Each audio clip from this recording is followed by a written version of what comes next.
ನಾರಾಯಣಂ ಸುರಗುರುಂ ಜಗದೇಕನಾಥಂ ತತ್ಪ್ರಿಯಂ ಸಕಲಲೋಕನಮಸ್ಕೃತಂ ಚ ತ್ರೈಗುಣ್ಯವರ್ಜಿತಮಜಂ ವಿಭುಮಾದ್ಯಮೀಶಂ ವಂದೇ ಭವಘ್ನಂ ಅಮರಾಸುರಸಿದ್ಧವಂದ್ಯಂ ನಾರಾಯಣಂ ನಮಸ್ಕೃತ್ಯ ನರಂ ಚೈವ ನರೋತ್ತಮಂ ದೇವೀಂ ಸರಸ್ವತೀಂ ವ್ಯಾಸಂ ತತೋ ಜಯಮುದೀರಯೇ. ಹರಿ ಓಂ. ಸ್ವಸ್ತಿಸ್ತು ಸತಾಂ. ವೇದವ್ಯಾಸದೇವರು ವಿಶೇಷವಾಗಿ ತನ್ನ ಮಗನಾದಂತಹ ಧೃತರಾಷ್ಟ್ರನಿಗೆ ಪಾಂಡವ ಕೌರವರ ಯುದ್ಧದ ವಿಷಯದಲ್ಲಿ ಅನೇಕ ಅಪಶಕುನಗಳನ್ನ ನಿಮಿತ್ತಗಳನ್ನ ಹೇಳಿ ಸುಮ್ಮನಾಗ್ತಾರೆ. ಸುಮ್ಮನಾದ ಮೇಲೆ ಏನಾಯ್ತು?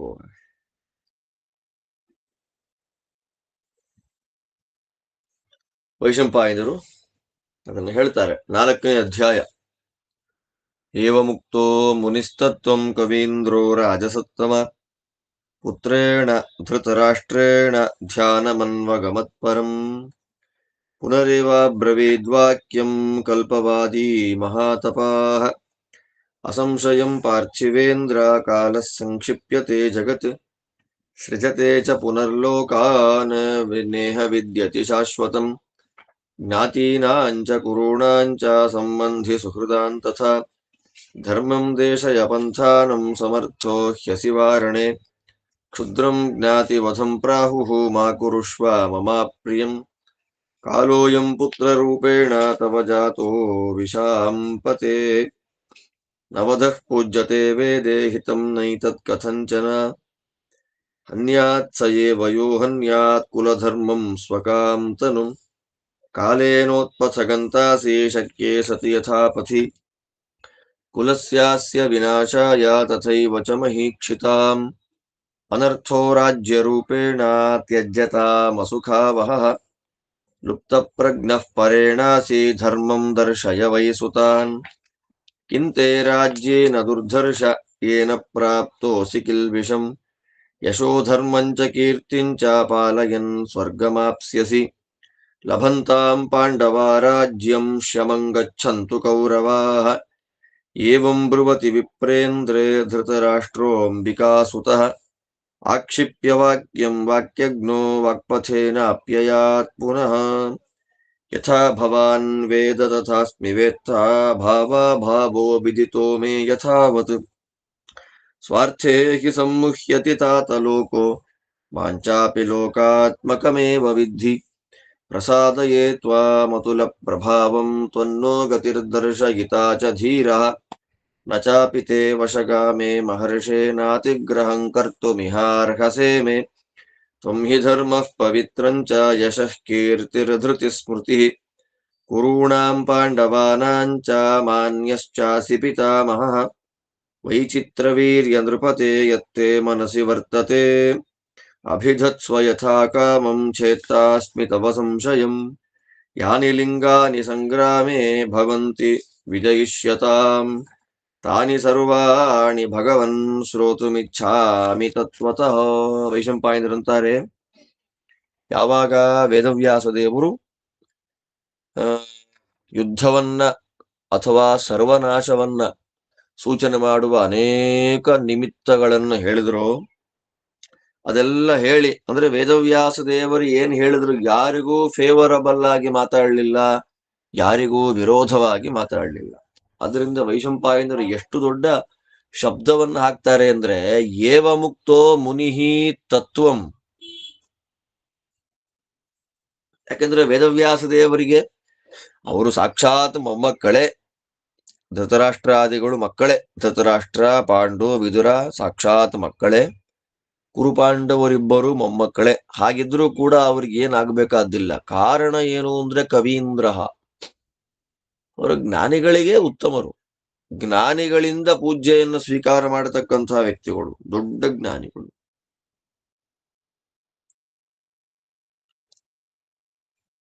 ಮತ್ತೆ ವಿಶೇಷವಾಗಿ ವೇದವ್ಯಾಸರ ಬಗ್ಗೆ ಮಾತಾಡ್ಬೇಕಾದ್ರೆ ಮುನಿಹಿ ಅಂತ ವಿಶೇಷಣವನ್ನ ಕೊಟ್ಟರು. ಆತ್ಮಸ್ವರೂಪವನ್ನ ಚೆನ್ನಾಗಿ ತಿಳಿದವರು. ಮೂರನೆಯದ್ದಾಗಿ ಅವರು ಹೇಳ್ತಾರೆ, ತತ್ವಂ ಇರೋ ವಿಷಯವನ್ನು ಇದ್ದಾಗ ಹೇಳಿದ್ರಷ್ಟೇ, ಅದರಲ್ಲಿ ಬೇಜಾರು ಮಾಡ್ಕೊಳ್ಳೋ ಪ್ರಸಂಗನೇ ಇಲ್ಲ.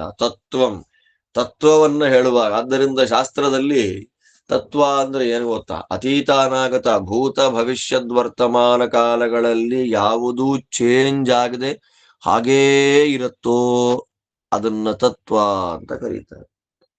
ಆದ್ದರಿಂದ ಕೆಟ್ಟದ್ದು ಅಂತಂದ್ರೆ ಒಳ್ಳೆಯದನ್ನ, ಒಳ್ಳೆಯದು ಅಂದ್ರೆ ತಪ್ಪು ಮಾಡ್ತಾ ಇರುವವರನ್ನು ತಪ್ಪು ಮಾಡ್ತಾ ಇದ್ದೀರಾ ಅಂದ್ರೆ ಸರಿಯಾದ ದಾರಿಲಿರುವವರಿಗೆ ಸರಿಯಾಗಿ ನೀವಿದ್ದೀರಿ ಅಂತ ಉಪದೇಶ ಮಾಡಿದ್ರೆ, ಸರಿಯಾದ ಮಾರ್ಗಕ್ಕೆ ಬನ್ನಿ ಅಂತ ಉಪದೇಶ ಮಾಡಿದ್ರೆ ಅದು ಅವರಿಗೆ ಬೇಜಾರಾಗತ್ತೆ, ಇವ್ರು ಬೇಜಾರು ಮಾಡ್ಕೊಳ್ತಾರೆ ಅನ್ನೋ ಪ್ರಸಂಗಕ್ಕೆ ಒಳಗಾಗಬಾರದು. ವಿಶೇಷವಾಗಿ ಶಾಸ್ತ್ರವನ್ನ ಅಧ್ಯಯನ ಮಾಡಿದ ವ್ಯಕ್ತಿಗಳು, ಅದಕ್ಕೆ ಮುನಿಹಿ ಕವೀಂದ್ರ ಅನ್ನುವ ಎರಡು ವಿಶೇಷಣವನ್ನು ಹಾಕಿದ್ದು ವೇದವ್ಯಾಸ ದೇವರು. ಶಾಸ್ತ್ರ ಅಧ್ಯಯನ ಮಾಡೋದೇ ತಪ್ಪು ಸರಿಗಳನ್ನು ಹೇಳಲಿಕ್ಕಾಗಿ. ಆದ್ದರಿಂದ ತತ್ವಂ ಉಕ್ತ, ತತ್ವವನ್ನ ಇದ್ದ ವಿಷಯವನ್ನ ಇದ್ದ ಹಾಗೆ ವೇದವ್ಯಾಸ ದೇವರು ಹೇಳಿ ಏನು ಮಾಡ್ತಾರೆ? ಧ್ಯಾನಾವಸ್ಥೆಗೆ ಹೋಗಿಬಿಟ್ರು, ಧ್ಯಾನ ಮಾಡ್ಲಿಕ್ಕೆ ಶುರು ಮಾಡಿಬಿಟ್ರು. ಸರಿ, ಯಾಕೆ ಧ್ಯಾನ ಮಾಡಿದ್ರು ಅಂತಂದ್ರೆ ತುಂಬಾ ಚೆನ್ನಾಗಿದೆ. ಧ್ಯಾನ ಮಾಡಿ ತಿಳ್ಕೊಳ್ಬೇಕಾದ ಸ್ಥಿತಿ ನಮ್ಮ ವ್ಯಾಸರಿಗೇನಿಲ್ಲ. ಈಶ್ವರಾದನ್ಯತ್ರ ಆಲೋಚನೆ ಸತಿ ಸದ್ಭವಿಷಯಕಂ ಜ್ಞಾನಂ, ಈಶ್ವರಾದನ್ಯತ್ರ ಅನಾಲೋಚನೆ ಸದ್ಭವಿಷಯಕಂ ಜ್ಞಾನಂ. ಇದೆಲ್ಲ ದೇವರನ್ನ ಬಿಟ್ಟು ಮಿಕ್ಕ ಎಲ್ಲ ಪ್ರಪಂಚದ ವಿಷಯದಲ್ಲಿ ಆಲೋಚನೆ ಮಾಡದೆ ಸಮಸ್ತವಾದಂತಹ ಜ್ಞಾನ ಮಹಾಲಕ್ಷ್ಮೀ ದೇವಿಯದ್ದು. ಈಶ್ವರ ನಾರಾಯಣನನ್ನ ಬಿಟ್ಟು ಆಲೋಚನೆ ಮಾಡಿ ಆಲೋಚನೆಯಿಂದ ಎಲ್ಲ ವಿಷಯಗಳ ಜ್ಞಾನ ಪಡೆದ ಸಾರ್ವಜ್ಞ ವಾಯುದೇವರದ್ದು, ಋಜುಗಳದ್ದು. ಆದ್ದರಿಂದ ಋಜುಗಳಿಗಿಂತಲೂ ಉತ್ತಮರು, ಮಹಾಲಕ್ಷ್ಮಿಗಿಂತಲೂ ಉತ್ತಮರಾದ ವೇದವ್ಯಾಸ ದೇವರಿಗೆ ಧ್ಯಾನ ಮಾಡಿ ತಿಳ್ಕೊಳ್ಬೇಕು ಅನ್ನುವ ಸ್ಥಿತಿ ಇಲ್ಲ. ಮತ್ತೆ ಧ್ಯಾನ ಮಾಡಿದ್ರು ಅಂದ್ರೆ ಸ್ವಾತ್ಮಸ್ವರೂಪ ಚಿಂತನೆಯನ್ನ ಮಾಡಿದರು. ಎಂತಹ ವೇದವ್ಯಾಸ ದೇವರು ಧ್ಯಾನ ಮಾಡಿದ್ರು ಅಂದ್ರೆ ಕಲ್ಪವಾದಿ ಅಂತಾರೆ. ಮತ್ತೆ ಮಹಾತಪಾಹ, ಇವರಷ್ಟು ಆಲೋಚನೆಯನ್ನ ಮಾಡಿದವರು ಜಗತ್ತಿನಲ್ಲಿ ಬೇರೆ ಯಾರೂ ಇಲ್ಲ. ವ್ಯಾಸರಷ್ಟು ನೋಡಿ, ವೇದವ್ಯಾಸ ದೇವರಷ್ಟು ಆಲೋಚನೆಯನ್ನ ಮಾಡಿದಂತಹ ವ್ಯಕ್ತಿಗಳು ಜಗತ್ನಲ್ಲಿ ಯಾರಿಲ್ಲ. ಅವರ ಆಲೋಚನೆಯಿಂದ ಬಂದದ್ದೇ ವೇದ, ಇತಿಹಾಸ, ಪುರಾಣ, ಬ್ರಹ್ಮಸೂತ್ರ ಇತ್ಯಾದಿಗಳೆಲ್ಲ. ಅದರಿಂದ ಮಹಾತಪಾಹ. ಮತ್ತೆ ಕಲ್ಪವಾದಿ, ಏನು ಕಲ್ಪವಾದಿ? ಪಾದರಾಯ ಸ್ವಾಮಿ ವ್ಯಾಖ್ಯಾನ ಮಾಡ್ತಾರೆ. ಕಲ್ಪ ಅಂದ್ರೆ ಏನ್ ಗೊತ್ತಾ? ತತ್ತಚ್ಛಿರಸಿ ಲಿಖಿತ ಕಲ್ಪನಾಂ ವದತಿ ಇತಿ ಕಲ್ಪವಾದಿ. ಯಾರ್ಯಾರ ಹಣೆಯ ಮೇಲೆ ಬ್ರಹ್ಮದೇವರು ಏನೇನು ಬರೆದು ಕಳಿಸಿದ್ದಾನೆ ಅನ್ನೋದನ್ನೆಲ್ಲವನ್ನ ಚೆನ್ನಾಗಿ ತಿಳಿದು ಹೇಳ್ತಾರೆ. ಯಾರ್ಯಾರ ಹಣೆ ಬರಹ ಹೇಗಿದೆ ಅಂತ ಅನ್ನೋದನ್ನ ಹಾಗೇ ಹೇಳ್ತಾರೆ. ಆದ್ದರಿಂದ ವೇದವ್ಯಾಸ ದೇವರಿಗೆ ಕಲ್ಪವಾದಿ. ಎಂಥ ದೊಡ್ಡ ಮಾತು ನೋಡಿ. ಹೇಳ್ತಾರ, ಹೌದಯ್ಯ, ಖಂಡಿತವಾಗಲೂ ಕಾಲ ಇಡೀ ಪ್ರಪಂಚವನ್ನ ನಾಶ ಮಾಡುತ್ತೆ. ಕಾಲವೇ ಸೃಷ್ಟಿ ಮಾಡುವುದು. ಆದ್ದರಿಂದ ಈ ಜಗತ್ತಿನಲ್ಲಿ ಪ್ರವಾಹತಃ ನಿತ್ಯವಾದದ್ದು, ಪ್ರವಾಹತಃ ಅನಾದಿಗಳಾದದ್ದು ಇದೇ ಹೊರತು ಏಕಪ್ರಕಾರವಾಗಿ ದೇವರಂತೆ ಶಾಶ್ವತವಾದ ಸತ್ಯ ಜಗತ್ನಲ್ಲಿ ಯಾವುದೂ ಇಲ್ಲ. ಈ ಪ್ರಪಂಚ ಅದು ದೇವರಂತೆ ಶಾಶ್ವತ ಅಲ್ಲ, ಪ್ರವಾಹತಃ ನಿತ್ಯ. ಕ್ಷಣ ಕ್ಷಣಕ್ಕೂ ಬದಲಾಗ್ತಾ ಇರುತ್ತೆ ಪ್ರಪಂಚ. ಕ್ಷಣ ಕ್ಷಣಕ್ಕೂ ಬದಲಾಗೋದೇ ಪ್ರಪಂಚದ ಸ್ವಭಾವ. ಆದ್ದರಿಂದ ಈ ಪ್ರಪಂಚದಲ್ಲಿ ಅನಾದ್ಯನಂತ ಕಾಲಗಳವರೆಗೂ ಒಂದೇ ತರ ಇರುತ್ತೆ ಅಂತ ಯಾವುದೂ ಇಲ್ಲಪ್ಪ. ಒಂದೇ ರೀತಿಯಾಗಿ ಜಗತ್ನಲ್ಲಿ ಯಾವುದೂ ಇಲ್ಲ. ಆದ್ದರಿಂದ ನೀ ಏನ್ ಮಾಡಬೇಕು? ನಿನಗೊಂದು ಟೈಮ್ ಬರುತ್ತೆ, ಎಲ್ರಿಗೂ ಒಂದು ಟೈಮ್ ಬರುತ್ತೆ. ಆ ಟೈಮಲ್ಲಿ ಏನ್ ಮಾಡಬೇಕು ಅಂದ್ರೆ, ಸಂಬಂಧಿಕರಿಗೆ, ನಿನ್ನ ಮಕ್ಕಳಿಗೆ, ಸ್ನೇಹಿತರಿಗೆ, ಜ್ಞಾತಿಗಳಿಗೆ ಎಲ್ಲರಿಗೂ ಕೂಡ ಧರ್ಮದ ದಾರಿಯನ್ನ ಉಪದೇಶ ಮಾಡಬೇಕು. ನೀನು ಕೆಟ್ಟ ದಾರಿ ಹೋಗ್ತಾ ಇದ್ದಾರೆ, ಯುದ್ಧ ಮಾಡಿ, ಪಾಂಡವರ ವಿರುದ್ಧ ಯುದ್ಧ ಮಾಡಿ, ಅದು ಅಧರ್ಮದ ದಾರಿ. ಅವ್ರನ್ನೆಲ್ಲ ಸೆಳೆದು ಧರ್ಮದ ದಾರಿಗಿಡ್ಬೇಕು ನೀನೀಗ. ಆ ಧರ್ಮದ ದಾರಿಯಲ್ಲಿಡ್ಲಿಕ್ಕೆ ನಿನ್ ಸಾಮರ್ಥ್ಯ ಇದೆ ಕಣಪ್ಪ. ಒಂದು ಸಂಪತ್ತಿಗೋಸ್ಕರವಾಗಿ ಬಂಧುಗಳು ಹೊಡ್ಕೊಂಡು ಸಾಯ್ತಾರೆ ಅನ್ನೋದು ಅಧರ್ಮ. ಅದು ಕ್ಷುದ್ರ. ಕ್ಷುದ್ರ ಅಂದ್ರೆ ಅತ್ಯಂತ ನೀಚವಾದದ್ದು. ಜ್ಞಾತಿಗಳು ಅಣ್ಣ ತಮ್ಮಂದ್ರೆ ಹೊಡ್ಕೊಂಡು ಸಾಯೋದು ದುಡ್ಡಿಗೋಸ್ಕರ. ನನಗದು ಇಷ್ಟ ಇಲ್ಲ. ಅಣ್ಣ ತಮ್ಮಂದ್ರೆ ಹೊಡ್ಕೊಂಡು ಸಾಯೋದು ನನಗೆ ಇಷ್ಟ ಇಲ್ಲ. ಆದ್ದರಿಂದ ನನಗೆ ಯಾವ್ದು ಇಷ್ಟ ಇಲ್ಲ ಅದನ್ನ ನೀನು ಮಾಡಬೇಡ ಕಣಯ್ಯ, ನನ್ನ ಮಗ ನೀನು. ಆ ಕಾಲ ಪ್ರಪಂಚವನ್ನ ಬಂಧುಗಳನ್ನ ನಾಶ ಮಾಡುವಂತ ಕಾಲ ಇವಾಗ ನಿನ್ನ ಮಗನ ರೂಪದಲ್ಲಿ ಹುಟ್ಟು ಬಂದುಬಿಟ್ಟಿದೆ ನಿಮ್ಮ ಮನೆಯಲ್ಲಿ. ಆದ್ದರಿಂದ ಕೊಲ್ಲೋದನ್ನ ವೇದಗಳು ಒಪ್ಪೋದಿಲ್ಲ, ಇದು ಅಧರ್ಮ. ನೋಡಿ ಎಷ್ಟು ಜನ ಹೇಳ್ತಾರೆ ಯಾವುದು ಧರ್ಮ ಅಂತಂದ್ರೆ ವೇದಗಳು ಯಾವುದನ್ನ ಆದೇಶ ಮಾಡುತ್ತೆ. 6ನೇ ಸ್ಕಂದ ಭಾಗವತ ಅದನ್ನು ಹೇಳೋದು, ವೇದ ಪ್ರಣಿಹಿತೋ ಧರ್ಮ. ಯಾವುದನ್ನ ವೇದ ಹೇಳ್ತಾ ಇದೆ ಅದು ಧರ್ಮ. ಆದ್ದರಿಂದ ವೇದ ಏನ್ ಹೇಳ್ತಾ ಇದೆ, ಜ್ಞಾತಿಗಳ ವಧೆಯನ್ನ ಮಾಡುವುದು ಅಧರ್ಮ ಅಂತ ವೇದ ಹೇಳ್ತಾ ಇದೆ. ಆದ್ರೆ ಆ ಜ್ಞಾತಿಗಳು ಎಂಥವ್ರು, ಅದೆಲ್ಲ ಸರಿ. ದುರ್ಯೋಧನಾದಿಗಳು ಅವಶ್ಯವಾಗಿ ಸಾಯಲೇಬೇಕು, ಭೂಭಾರಭೂತರವರೆಲ್ಲ ಒಟ್ಟು ಉಪದೇಶ ಮಾಡ್ತಾ ಇದ್ದಾರೆ ವ್ಯಾಸರು ನಮಗಿಲ್ಲಿ. ಆದ್ದರಿಂದ ಕೊಲ್ಲೋದು ಅನ್ನೋ ಯಾರಿಗೂ ಒಳ್ಳೇದು ಮಾಡೋದಿಲ್ಲ, ಒಟ್ನಲ್ಲಿ ಧರ್ಮನೂ ಅಲ್ಲ. ಆದ್ದರಿಂದ ಕುಲಕ್ಕೆ, ಒಂದು ಮನೆಗೆ, ಒಂದು ವ್ಯಕ್ತಿಗೆ, ಒಂದು ಗಂಡಸಾಗ್ಲಿ ಒಂದು ಹೆಣ್ಣಾಗ್ಲಿ, ಅಪ್ಪ ಅಮ್ಮ ಆಗ್ಲಿ, ಅತ್ತೆ ಮಾವ ಆಗ್ಲಿ, ಅಣ್ಣ ತಮ್ಮ ಆಗ್ಲಿ, ಅಕ್ಕ ತಂಗಿರಾಗ್ಲಿ, ಅವರವರಿಗೆ ಅವರವರದ್ದೇ ಆದಂತಹ ಧರ್ಮ ಅಂತಿರುತ್ತೆ. ಆ ಧರ್ಮದ ಕಟ್ಟುಪಾಡನ್ನ ಮೀರಬಾರದು ಯಾರೇ ಆಗ್ಲಿ. ಆ ಧರ್ಮದ ಕಟ್ಟುಪಾಡನ್ನ ಮೀರಿ ಹೋದ್ರೆ ಆ ಧರ್ಮವೇ ಅವರನ್ನ ಕೊಂದು ಬಿಡುತ್ತೆ. ಆದ್ದರಿಂದ ಒಳ್ಳೆ ದಾರಿ ಕಣ್ಣಿಗೆ ಕಾಣ್ತಾ ಇದೆ, ಆ ಒಳ್ಳೆ ದಾರಿ ಬಿಟ್ರು, ಕಣ್ಣಿಗೆ ಕಾಣ್ತಾ ಇದ್ರು ಅದನ್ನ ತ್ಯಾಗ ಮಾಡಿ ಬೇರೆಯ ಕೆಟ್ಟ ದಾರಿಯನ್ನ ಹಿಡಿದಿದ್ದಿ. ಯಾಕೆ? ಮೃತ್ಯು ದೇವತೆ ನಿನ್ನೊಳಗೆ ಸೇರ್ಕೊಂಡ್ಬಿಟ್ಟಿದೆ, ಕಲಿ ಪ್ರವೇಶ ಆಗಿದೆ. ಕಲಿಯಿಂದ, ಮೃತ್ಯುವಿನಿಂದ ಪ್ರೇರಿತನಾಗಿ ಕೆಟ್ಟ ದಾರಿಗೆ ನೀನು ಹೋಗ್ತಾ ಇದ್ಯಪ್ಪ. ಈ ವಂಶ ನಾಶ ಆಗತ್ತೆ. ಇವರಿಗೆ ಸಹಾಯ ಮಾಡಬೇಕು ಅಂತ ಬಂದ ರಾಜರುಗಳು ನಾಶ ಆಗ್ತಾರೆ.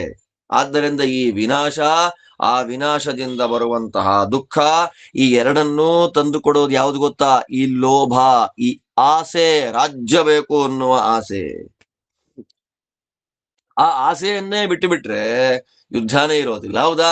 ನಮಗೂ ಸಿಗಲಿ, ಪಾಂಡವರಿಗೂ ಸಿಗಲಿ, ಇಬ್ಬರೂ ರಾಜ್ಯವನ್ನ ಅರ್ಧರ್ಧ ಹಂಚಿಕೊಂಡು ರಾಜ್ಯ ಪರಿಪಾಲನೆ ಮಾಡೋಣ ಅನ್ನುವ ಸ್ವಭಾವ ಬಂದು ಬಿಟ್ರೆ ಯುದ್ಧಕ್ಕೆ, ಮರಣಕ್ಕೆ, ಅದರಿಂದ ಬರುವ ದುಃಖಕ್ಕೆ ಅವಕಾಶನೇ ಇಲ್ಲ.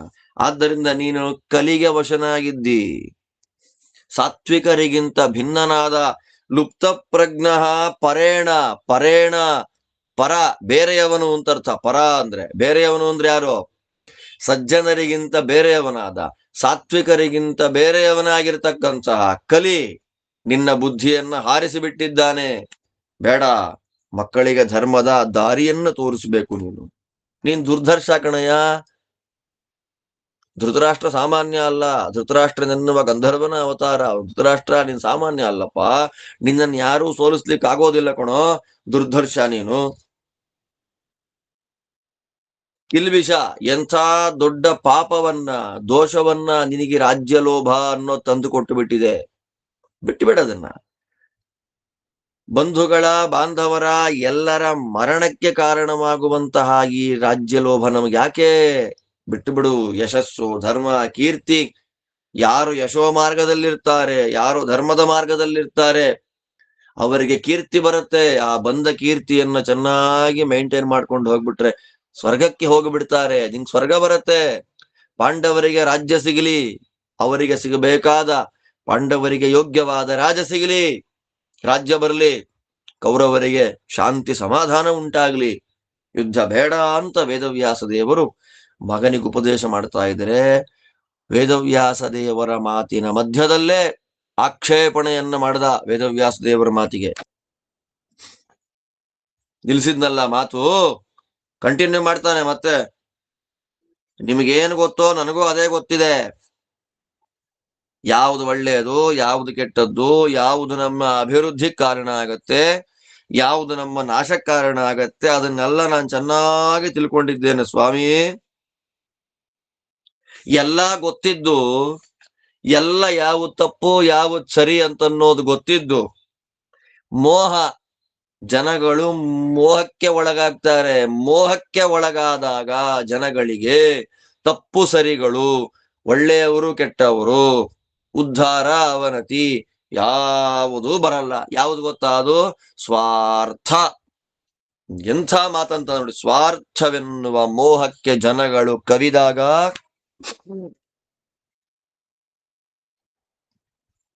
ಯಾವುದೂ ಇಲ್ಲ, ತಪ್ಪು ಸರಿಗಳಿಲ್ಲ, ಮಾಡಿದ್ದೇ ಸರಿ. ಆದ್ದರಿಂದ ವೇದವ್ಯಾಸರೇ, ಸ್ವಾರ್ಥವೆನ್ನುವ ಮೋಹಕ್ಕೆ ನಾನು ಒಳಗಾಗ್ಬಿಟ್ಟಿದ್ದೇನೆ, ತಿಳ್ಕೊಳ್ಳಿ. ನನ್ನ ಮಗ ನನ್ನ ಮಗ ನನ್ನ ಮಗ ಅನ್ನುವ ಸ್ವಾರ್ಥಕ್ಕೆ ಒಳಗಾಗಿದ್ದೇನೆ. ಆ ಸ್ವಾರ್ಥ ಬಂದಿರೋದ್ರಿಂದ ನನಗೆ ಮೋಹ ಇದೆ. ವೇದವ್ಯಾಸ ದೇವರ ಮುಂದೆ ಅವನ ಸ್ವಭಾವವನ್ನ ಚೆನ್ನಾಗಿ ಹೇಳ್ಕೊಂಡ್ಬಿಟ್ಟ. ತಂದೆ, ಎಲ್ಲರ ಹಣೆ ಬರ ಏನು ಅಂತ ಗೊತ್ತವರು ಕಲ್ಪವಾದಿಗಳು ವೇದವ್ಯಾಸ ದೇವರು ಅಂದ ಮೇಲೆ ಅವ್ರ ಮುಂದೆ ಸುಳ್ಳು ಹೇಳಕ್ಕಾಗತ್ತಾ? ಎಲ್ಲವನ್ನ ಬಿಚ್ಚಿಟ್ಟು ಬಿಟ್ಟ. ನಾನು ನನ್ನ ಮಗನ ರಾಜ್ಯ ಕಿಂಚಿತಂ ಕಿಂಚಿತಂ ಅಂತ ಅಲ್ಲೇ ಶುರು ಮಾಡ್ಕೊಂಡ್ಬಿಟ್ಟಿದ್ನಲ್ಲ. ಪಗಡೆ ಆಟ ಆಡುವ ಕಪಟ ದ್ಯೂತ ಆಗುವಾಗ ನನ್ನ ಮಗ ಏನು ಗೆದ್ದ ಅಂತ ಕಿರ್ಚಾಡ್ತಾ ಇದ್ನಲ್ಲ. ಆದ್ದರಿಂದ ಅವನಿಗೆ ಸ್ವಾರ್ಥ ಬಂದು ಬಿಟ್ಟಿದೆ. ಆ ಸ್ವಾರ್ಥಕ್ಕೆ ಒಳಗಾದ ಮನುಷ್ಯರು ಮೋಹ ಕವಿದವರಾಗ್ಬಿಡ್ತಾರೆ. ಆ ವ್ಯಕ್ತಿಗಳನ್ನ ನಾನು ಒಬ್ಬ ಅಂತ ತಿಳ್ಕೊಳ್ಳಿ. ಆದ್ದರಿಂದ ಸ್ವಾಮಿ, ನಿಮ್ಮನ್ನ ಪ್ರಾರ್ಥನೆ ಮಾಡ್ತಾ ಇದ್ದೇನೆ, ದಯಮಾಡಿ ನೀವು ಪ್ರಸನ್ನರಾಗಬೇಕು ನನ್ನ ಮೇಲೆ. ನಮಗೆ ನೀವೇ ಗತಿ. ಯಾಕೆ? ನೀವು ಧೀರರು. ಎಂತಹ ದೊಡ್ಡ ಕಷ್ಟ ಪರಿಸ್ಥಿತಿ ಬಂದ್ರು ನಿಮ್ಮಲ್ಲಿ ಜ್ಞಾನ ಇದೆ. ಜ್ಞಾನವಂತರು, ಜ್ಞಾನಿಗಳು ಅಲ್ಲಾಡೋದಿಲ್ಲ ಕಷ್ಟ ಪರಿಸ್ಥಿತಿ ಬಂದಾಗ. ಆದ್ದರಿಂದ ನಮಗೆ ದಾರಿ ತೋರಿಸ್ಬೇಕಾದವರು ನೀವೇ. ನನಗೆ ಹೇಳು ಅಂತ ಇದ್ದೀರಿ, ದುರ್ಯೋಧನಾದಿಗಳು ಉಪದೇಶ ಮಾಡಪ್ಪ ಅಂತ ನನಗೆ ಹೇಳ್ತಿದ್ದೀರಿ. ನಿಮ್ಮ ಮಾತೇ ಕೇಳಲಿಲ್ಲ ದುರ್ಯೋಧನ, ನಿಮ್ಮ ಮಾತೇ ಕೇಳಲಿಲ್ಲ. ಇನ್ನು ನನ್ನನ್ನೆಲ್ಲೇ. ಆದ್ದರಿಂದ ಸ್ವಾಮಿ,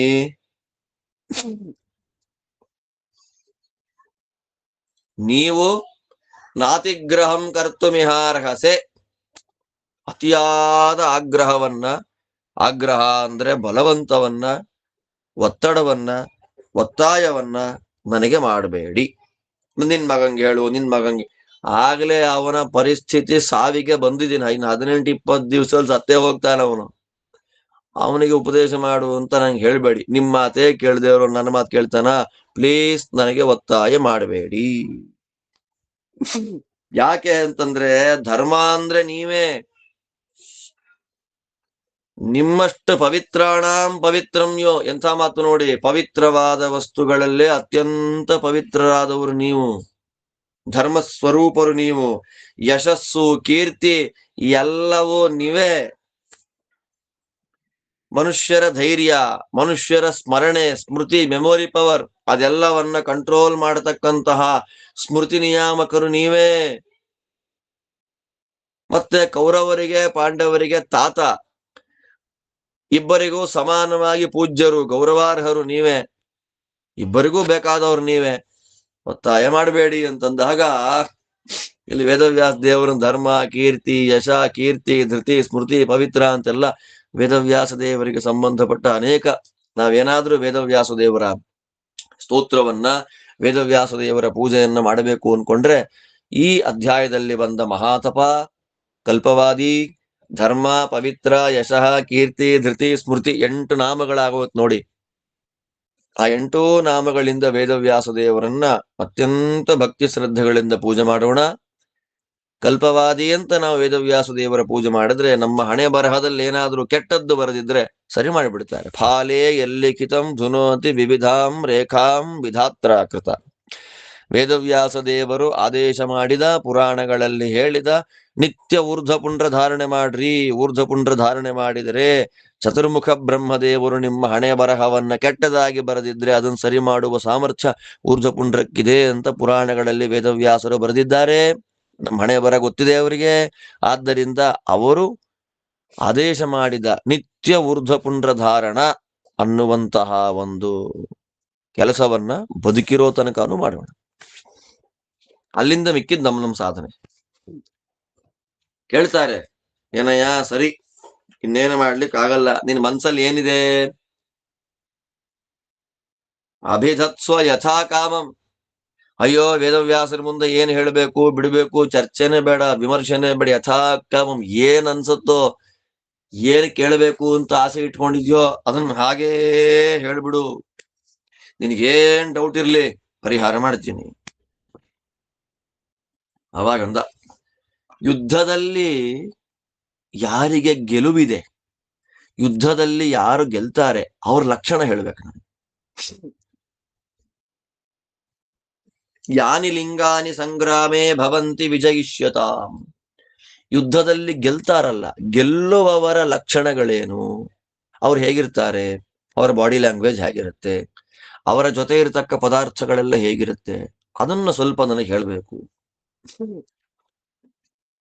ಅದಕ್ಕೆ ಹೇಳ್ತಾರೆ, ವ್ಯಾಸೌವಾಚ ಪ್ರಸನ್ನಭಾಃ ಪಾವಕ ಊರ್ಧ್ವರಶ್ಮಿ ಪ್ರದಕ್ಷಿಣಾವರ್ತ ಶಿಖೋ ವಿಧೂಮಃ ಪುಣ್ಯಾ ಗಂಧಾಶ್ಚಾಹುತೀನಾಂ ಪ್ರವಾಂತೆ ಜಯಸ್ಯೈತದ್ಭಾವಿನೋ ರೂಪಮಾಹುಃ ಗಂಭೀರಘೋಷಾಶ್ಚ ಮಹಾಸ್ವನಾಶ್ಚ ಶಂಖಾ ಮೃದಂಗಾಶ್ಚ ನದಂತಿ ಯತ್ರ ವಿಶುದ್ಧರಶ್ಮಿಸ್ತಪನಃ ಶಶಿ ಚ ಜಯಸ್ಯೈತದ್ಭಾವಿನೋ ರೂಪಮಾಹುಃ ಇಷ್ಟಾವಾಚಃ ಪೃಷ್ಠತೋ ವಾಯಸಾನಾಂ ಸಂಪ್ರಸ್ಥಿತಾನಾಂ ಚ ಗಮಿಷ್ಯತಾಂ ಚ ಯೇ ಪೃಷ್ಠತಸ್ತೆ ತ್ವರಯಂತಿ ರಾಜನ್ ಯತ್ವಗ್ರತಸ್ತೆ ಪ್ರತಿಷೇಧಯಂತಿ ಕಲ್ಯಾಣವಾಚ ಶಕುನಾ ರಾಜಹಂಸಾಃ ಶುಕಾಃ ಕ್ರೌಂಚಾಃ ಶತಪತ್ರಾಶ್ಚ ಯತ್ರ ಪ್ರದಕ್ಷಿಣಾಶ್ಚೈವ ಭವಂತಿ ಸಂಖ್ಯೆ ಧ್ರುವಂ ಜಯಂ ತತ್ರ ವದಂತಿ ವಿಪ್ರಾಃ ಅಲಂಕಾರೈಃ ಕವಚೈಃ ಕೇತುಭಿಶ್ಚ ಮುಖಪ್ರಸಾದೈರ್ಹೇಮವರ್ಣೈಶ್ಚ ನೃಣಾಂ ಭ್ರಾಜಿಷ್ಮತಿ ದುಷ್ಪ್ರತಿಪ್ರೇಕ್ಷಣೀಯಾ ಯೇಷಾಂ ಚ ಮೂಸ್ತೆ ವಿಜಯಂತಿ ಶತ್ರೂನ್ ಹೃಷ್ಟಾವಾಚಸ್ತಥಾ ಸತ್ವಂ ಯೋಧಾನಾಂ ಚೈವ ಭಾರತ ನಮ್ಲಾಯಂತೆ ಸ್ರಜಶ್ಚೈವ ತೇ ತರಂತಿ ರಣೇ ರಿಪೂನ್ ಇಷ್ಟೋ ವಾತಃ ಪ್ರವಿಷ್ಟಸ್ಯ ದಕ್ಷಿಣೇ ಪ್ರವಿವಿಕ್ಷತಃ ಪಶ್ಚಾತ್ ಸಂಸಾಧಯತ್ಯರ್ಥಂ ಪುರಸ್ತಾತ್ ಪ್ರತಿಷೇಧತೆ ಶಬ್ದರೂಪಸ್ಪರ್ಶಗಂಧಾಶ್ಚಾವಿಷ್ಕೃತಾಃ ಶುಭಾಃ ಸದಾ ಯೋಧಾಶ್ಚ ಹೃಷ್ಟಾಶ್ಚ ಯೇಷಾಂ ತೇಷಾಂ ಧ್ರುವಂ ಜಯಃ ಅನ್ವೇವವಾಯವೋ ವಾಂತಿ ತಥಾ ಭ್ರಾಣಿ ವಯಾಂಸಿ ಚ ಅನುಪ್ಲವಂತೆ ಮೇಘಾಶ್ಚ ತಥೈವೇಂದ್ರಧನುಂಷಿ ಚ ಏತಾನಿ ಜಯಮಾನಾನಾಂ ಲಕ್ಷಣಾನಿ ವಿಷಾಂಪತೆ ಭವಂತಿ ವಿಪರೀತಾನಿ ಮುಮೂರ್ಷೂಣಾಂ ಜನಾಧಿಪ. ಪಾಪ ನಾಚಿಕೆ ಇದೆ ಅವನಿಗೆ, ಗೆಲ್ಲೋರು ಹೇಗಿರ್ತಾರೆ ಸೋಲೋರು ಹೇಗಿರ್ತಾರೆ ಅಂತ. ಒಟ್ಟು ಅಪಶಕುನಗಳನ್ನ ವ್ಯಾಸರು ಹೇಳಾಯ್ತು. ಇವಾಗ ಗೆಲುವು ಹೇಗಿರುತ್ತೆ, ಬರೀ ಯುದ್ಧದಲ್ಲಿ ಅಂತಲ್ಲ, ಜೀವನದಲ್ಲೂ ಕೆಲವು ಹೇಗೆ ಗೆಲ್ತೀವಿ ಅಂತ ಗೊತ್ತಾಗತ್ತೆ ಅನ್ನುವುದಾಗಿ ಲಕ್ಷಣಗಳನ್ನ ವ್ಯಾಸರು ಹೇಳ್ತಾರೆ. ಅಗ್ನಿ ಒಳ್ಳೆ ಕಾಂತಿ, ಪ್ರಸನ್ನ ಭಾಹ ಅಂತ, ಶುದ್ಧ ವಿಶುದ್ಧವಾದ ಒಂದು ಕಾಂತಿ ಅಗ್ನಿಗಿರುತ್ತೆ. ಅಡ್ಡಡ್ಡ ಉರಿಯೋದಿಲ್ಲ, ನೇರವಾಗಿ ಉರಿತಾ ಇರುತ್ತೆ ಅಗ್ನಿ, ಹೊಗೆ ಇಲ್ಲ. ಪ್ರದಕ್ಷಿಣಾಕಾರವಾಗಿ ಅಗ್ನಿಜ್ವಾಲ ಇರುತ್ತೆ, ಲೆಫ್ಟ್ ಸೈಡ್ ಇಂದ ಬರಲ್ಲ, ರೈಟ್ ಸೈಡ್ ಇಂದ ಬರುತ್ತಂತೆ. ಅದಾದ್ಮೇಲೆ ಆಹುತಿಗಳನ್ನು ನೀವು ಅಗ್ನಿ ಕೊಟ್ರೆ ಒಳ್ಳೆ ಪರಿಮಳ. ಇದೆಲ್ಲ ಏನ್ ಸೂಚನೆ ಮಾಡ್ತಾ ಇದೆ, ಇವರು ಗೆಲ್ತಾರೆ, ಇವರಿಗೆ ಜೀವನದಲ್ಲಿ ಅಭಿವೃದ್ಧಿ ಇದೆ ಅನ್ನೋದು ಸೂಚನೆ ಮಾಡ್ತಾ ಇದೆ. ಇನ್ನು ಯುದ್ಧಗಳಲ್ಲಿ ಶಂಖ ಮೃದಂಗ ಇದೆಲ್ಲವೂ ಕೂಡ ಒಳ್ಳೆ ಗಂಭೀರವಾಗಿರ್ತಕ್ಕಂತಹ ದೊಡ್ಡ ಶಬ್ದಗಳನ್ನ ಎಲ್ಲಿ ಮಾಡುತ್ತೆ. ಅದಾದ ಮೇಲೆ ತಪನಃ ಶಶಿ, ಸೂರ್ಯ ಮತ್ತು ಚಂದ್ರ ಇಬ್ಬರೂ ಕೂಡ ಪರಿಶುದ್ಧವಾಗಿರ್ತಕ್ಕಂತಹ ರಶ್ಮಿಗಳನ್ನ, ಕಿರಣಗಳನ್ನ ಎಲ್ಲಿ ಇಟ್ಟಿರ್ತಾರೆ. ಅದೆಲ್ಲವೂ ಕೂಡ ಇನ್ ಫ್ಯೂಚರ್ ನಲ್ಲಿ ಇವರಿಗೆ ಗೆಲುವಾಗುತ್ತೆ ಅನ್ನುವ ಸೂಚನೆ. ಯುದ್ಧಕ್ಕೆ ಹೊರಟಿದ್ದಾರೆ, ಯುದ್ಧಕ್ಕೆ ರೆಡಿಯಾಗಿದ್ದಾರೆ, ಅಥವಾ ಯುದ್ಧಕ್ಕೆ ವ್ಯವಸ್ಥೆಗಳನ್ನ ರೆಡಿ ಮಾಡ್ಕೊಂತಿದ್ದಾರೆ. ಅವಾಗ ಒಳ್ಳೆ ಮಾತುಗಳು ಬರುತ್ತೆ. ಇಷ್ಟಾವಾಚ, ಒಳ್ಳೆ ಸಂತೋಷವನ್ನ ಉಂಟು ಮಾಡತಕ್ಕಂತಹ ಮಾತುಗಳು.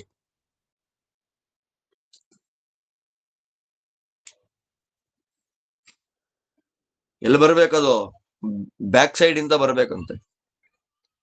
ಬ್ಯಾಕ್ ಸೈಡ್ ಇಂದ ಒಳ್ಳೆ ಮಾತುಗಳು ಬಂದ್ರೆ ಗೆಲ್ತಾರೆ ಅಂತ.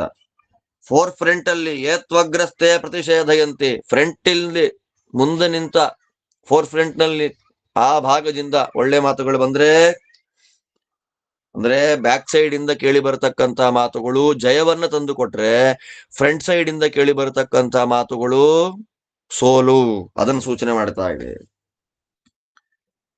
ರಾಜಹಂಸಗಳು, ಕ್ರೌಂಚ ಪಕ್ಷಿಗಳು, ಶತಪತ್ರ ಪಕ್ಷಿಗಳು, ಒಳ್ಳೆ ಪ್ಯಾರೆಟ್, ಶುಕಗಳು, ಗಿಳಿಗಳು ಇವೆಲ್ಲ ಒಳ್ಳೆ ಮಾತಾಡ್ತಾ ಯುದ್ಧಕ್ಕೆ ಹೊರಟ ವ್ಯಕ್ತಿಯ ಬಲಭಾಗದಲ್ಲಿ ಎಲ್ಲಿ ಬರುತ್ತೆ ಆ ರೈಟ್ ಸೈಡ್ ನಲ್ಲಿ ಪಕ್ಷಿಗಳು ಹಾರ್ಕೊಂಡು ಬಂದ್ರೆ ಬ್ರಾಹ್ಮಣರಂತಾರೆ ಅವನಿಗೆ ಯುದ್ಧದಲ್ಲಿ ಗೆಲುವು ಖಂಡಿತ ಅಂತ.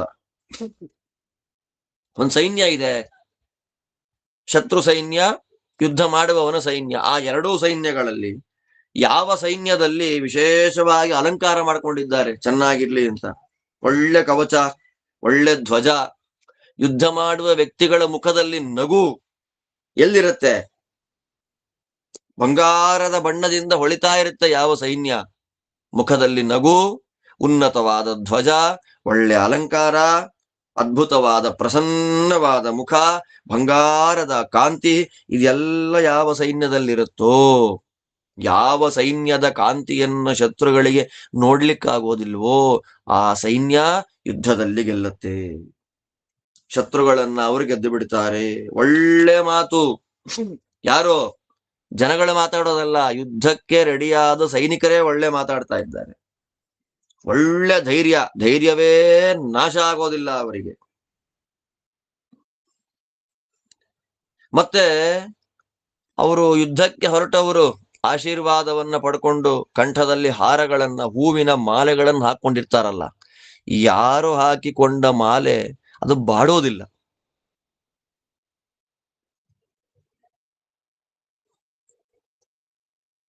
ಬಾಡದೇ ಇರತಕ್ಕಂತಹ ಹೂಮಾಲೆಗಳನ್ನು ಯಾರು ಧರಿಸಿರ್ತಾರೆ, ಹಾಕೊಂಡಿರ್ತಾರೆ, ಅವರು ಯುದ್ಧದಲ್ಲಿ ಶತ್ರುಗಳನ್ನ ಗೆಲ್ತಾರೆ.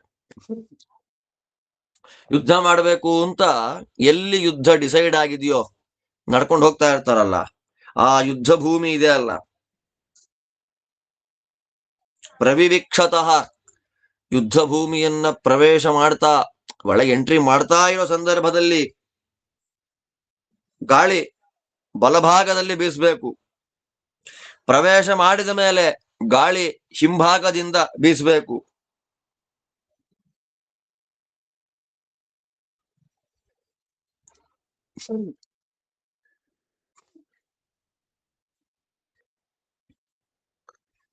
ಯುದ್ಧ ಭೂಮಿಗೆ ಪ್ರವೇಶ ಮಾಡುವಾಗ ಗಾಳಿ ರೈಟ್ ಸೈಡು, ಪ್ರವೇಶ ಮಾಡಿದ ಮೇಲೆ ಬ್ಯಾಕ್ ಸೈಡು.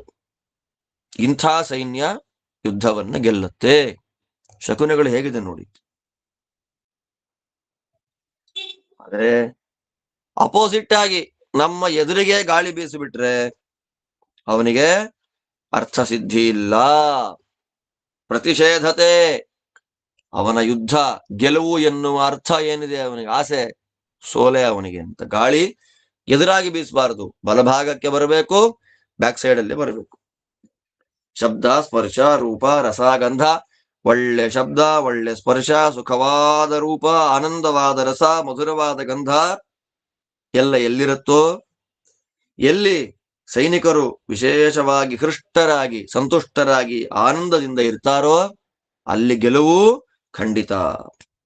ಒಳ್ಳೆ ಗಾಳಿ, ಆ ಗಾಳಿಯನ್ನ ಫಾಲೋ ಮಾಡ್ತಾ ನೀರೇ ಇಲ್ಲದ ಬಿಳಿಯಾದ ಮೋಡಗಳು, ಆ ಮೋಡಗಳನ್ನ ಫಾಲೋ ಮಾಡ್ತಾ ಪಕ್ಷಿಗಳು ಎಲ್ಲಿ ಬರುತ್ತೆ, ಗಾಳಿ ಬೀಸ್ತಾ ಇದೆ, ಆ ಗಾಳಿಯ ಜೊತೆಯಲ್ಲಿ ಬಿಳಿ ಮೋಡಗಳು ಬರ್ತಾ ಇದೆ, ಆ ಬಿಳಿ ಮೋಡಗಳ ಜೊತೆಯಲ್ಲಿ ಗಾಳಿ ಬೀಸ್ತಾ ಇದೆ, ಅಲ್ಲಿ ಗೆಲುವಿದೆ ಅಂತ ಅರ್ಥ.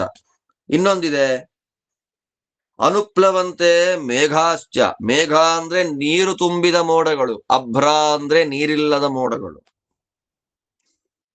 ಆ ನೀರಿರುವ ಮೋಡಗಳಿಗೂ ಅಭ್ರ ಅಂತ ಹೆಸರಿದೆ, ಭ್ರಿಯಂತೆ. ಯಾವುದು ನೀರನ್ನ ಹಿಡಿದಿಟ್ಟಿದೆಯೋ ಅದನ್ನ ಅಭ್ರ, ಮೇಘ ಅಂತೆಲ್ಲ ಕರೀತಾ ಇರ್ಲಿ, ಪರವಾಗಿಲ್ಲ. ಒಟ್ನಲ್ಲಿ ಬಿಳಿಯಾದ ಮೋಡಗಳು, ಅಭ್ರ ಅನ್ನೋದಕ್ಕೆ ಬಿಳಿ ಅಂತಲೂ ಒಂದರ್ಥ, ಶುಭ್ರ ಅಂತ ಅರ್ಥ ಇದೆ, ಇರ್ಲಿ ಪರವಾಗಿಲ್ಲ.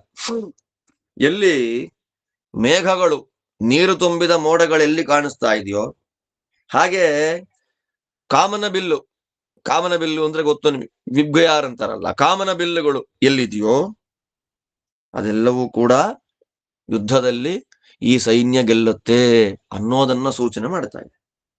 ಇದೆಲ್ಲವೂ ಕೂಡ ಯುದ್ಧದಲ್ಲಿ ಯಾರು ಗೆಲ್ತಾರೆ, ಯಾವ ಸೈನ್ಯಕ್ಕೆ ವಿಜಯ ಅನ್ನೋದನ್ನ ಸೂಚನೆ ಮಾಡುವಂತಹ ವಿಷಯಗಳು. ಇದರ ಮೇಲೆ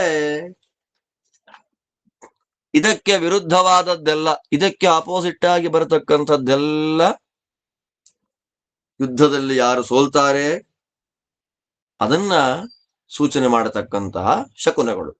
ಅದನ್ನು ಹೇಳ್ತಾರೆ ಈಗ. ಯುದ್ಧದಲ್ಲಿ ಯಾರು ಸಾಯ್ತಾರೆ ಅನ್ನುವ ಸೂಚನೆ. ಅಲ್ಪಾಯಾಂ ವಾ ಮಹತ್ಯಾಂ ವಾ ಸೇನಾಯಾಮಿತಿ ನಿಶ್ಚಿತಂ ಹರ್ಷೋ ಯೋಧ ಗಣಸ್ಯೇಕಂ ಜಯಲಕ್ಷಣ ಮುಚ್ಚತೆ ಏಕೋ ದೀರ್ಣೋ ಧಾರಯತಿ ಸೇನಾಂ ಸುಮಹತೀಮಪಿ ತಂ ದೀರ್ಣಮನುದೀರ್ಯಂತೆ ಯೋಧಾ ಶೂರತಮಾ ಅಪಿ ದುರ್ನಿವಾರ ತಮಾಚೈವ ಪ್ರಭಗ್ನಾ ಮಹತೀ ಚ ಮೂಹು ಅಪಾಮಿವ ಮಹಾವೇಗಸ್ತ್ರಸ್ತಾ ಮೃಗಗಣಾ ಇವ ನೈವ ಶಕ್ಯಾ ಸಮಾಧಾತುಂ ಸನ್ನಿಪಾತೆ ಮಹಾಚಮೂಃ ದೀರ್ಣಾ ಇತ್ಯೇವ ದೀರ್ಯಂತೆ ಯೋಧಾ ಶೂರತಮಾ ಅಪಿ ಭೀತಾನ್ ಭಗ್ನಾಶ್ಚ ಸಂಪ್ರೇಕ್ಷ ಭಯಂ ಭೂಯೋ ವಿವರ್ಧತೆ ಪ್ರಭಗ್ನಾ ಸಹಸಾ ರಾಜನ್ ದಿಶೋ ವಿಭ್ರಾಮಿತಾ ಪರೈಃ ನೈವ ಸ್ಥಾಪಯಿತುಂ ಶಕ್ಯಾ ಶೂರೈರಪಿ ಮಹಾಚಮೂಃ ಸಂಭೃತ್ಯ ಮಹತೀಂ ಸೇನಾಂ ಚತುರಂಗಾಂ ಮಹೀಪತಿಃ ಉಪಾಯ ಪೂರ್ವಂ ಮೇಧಾವಿ ಯತೇತ ಸತತೋತ್ಥಿತಃ ಉಪಾಯ ವಿಜಯಂ ಶ್ರೇಷ್ಠಂ ಆಹುರ್ಭೇದೇನ ಮಧ್ಯಮಂ ಜಘನ್ಯಯೇಷ ವಿಜಯೋ ಯೋ ಯುದ್ಧೇನ ವಿಶಾಂಪತೆ ಮಹಾದೋಷಃ ಸನ್ನಿಪಾತಸ್ತತೋ ವ್ಯಂಗಃ ಸ ಉಚ್ಯತೆ ಪರಸ್ಪರಜ್ಞಾ ಸಂಹೃಷ್ಟಾ ವ್ಯವಧೂತಾ ಸುನಿಶ್ಚಿತಾಃ ಪಂಚಾಶದಪಿ ಯೇ ಶೂರಾ ಮಥ್ನಂತಿ ಮಹತೀಂ ಚಮೂಂ ಅಥವಾ ಪಂಚಷಟ್ಸಪ್ತ ವಿಜಯಂತ್ಯನಿವರ್ತಿನಃ ಪರಸ್ಪರೇಣ ಸಂಹೃಷ್ಟಾ ಶೂರೈರಪಿ ಮಹಾಚಮು ನೈವ ಸ್ಥಾಪಯಿತುಂ ಶಕ್ಯಾ ಪ್ರಭಗ್ನಾ ಭಯವಿಹ್ವಲಾ ನ ವೈನತೇಯೋ ಗರುಡಃ ಪ್ರಶಂಸಂತಿ ಮಹಾಜನಂ ದೃಷ್ಟ್ವಾ ಸುಪರ್ಣೋಪಚಿತಿಂ ಮಹತೀಮಪಿ ಭಾರತ ನ ಬಾಹುಲ್ಯೇನ ಸೇನಾಯಾಃ ಜಯೋ ಭವತಿ ಭಾರತ ಅಧ್ರುವೋ ಹಿ ಜಯೋ ನಾಮ ಜೈವಂಚಾತ್ರ ಪರಾಯಣಂ ಜಯಂತೋ ಹ್ಯಪಿ ಸಂಗ್ರಾಮೇ ಕ್ಷಯವಂತೋ ಭವಂತ್ಯುತ. ಹೇಳ್ತಾರೆ ಯಾರು ಗೆಲ್ತಾರೆ, ಗೆಲ್ಲುವವರ ವಿಶೇಷವಾಗಿರ್ತಕ್ಕ ಲಕ್ಷಣ ಏನು ಅನ್ನೋದನ್ನು ಹೇಳಿ, ಇದಕ್ಕೆ ಕ್ವೈಟ್ ಆಪೋಸಿಟ್ ಆಗಿ ಯಾರಿದ್ದಾರೆ ಅವರದ್ದೆಲ್ಲವೂ ಸಾಯುವ ಲಕ್ಷಣ. ಸೈನ್ಯ ದೊಡ್ಡದಾಗಿರ್ಲಿ ಅಥವಾ ಚಿಕ್ಕದಾಗಿರ್ಲಿ, ಗೆಲ್ಲಲಿಕ್ಕೆ ಯಾವುದು ಗೊತ್ತಾ ಮೋಸ್ಟ್ ಕೀ ಪಾಯಿಂಟ್, ಸೈನಿಕರು ಯೋಧರು ನಗತಾ ಇರಬೇಕು. ಯೋಧರ ಮುಖದಲ್ಲಿ ನಗು ಇದ್ರೆ ಆ ಸೈನ್ಯ ಗೆಲ್ಲತ್ತೆ ಅನ್ನೋದಕ್ಕೆ ಸೂಚನೆ.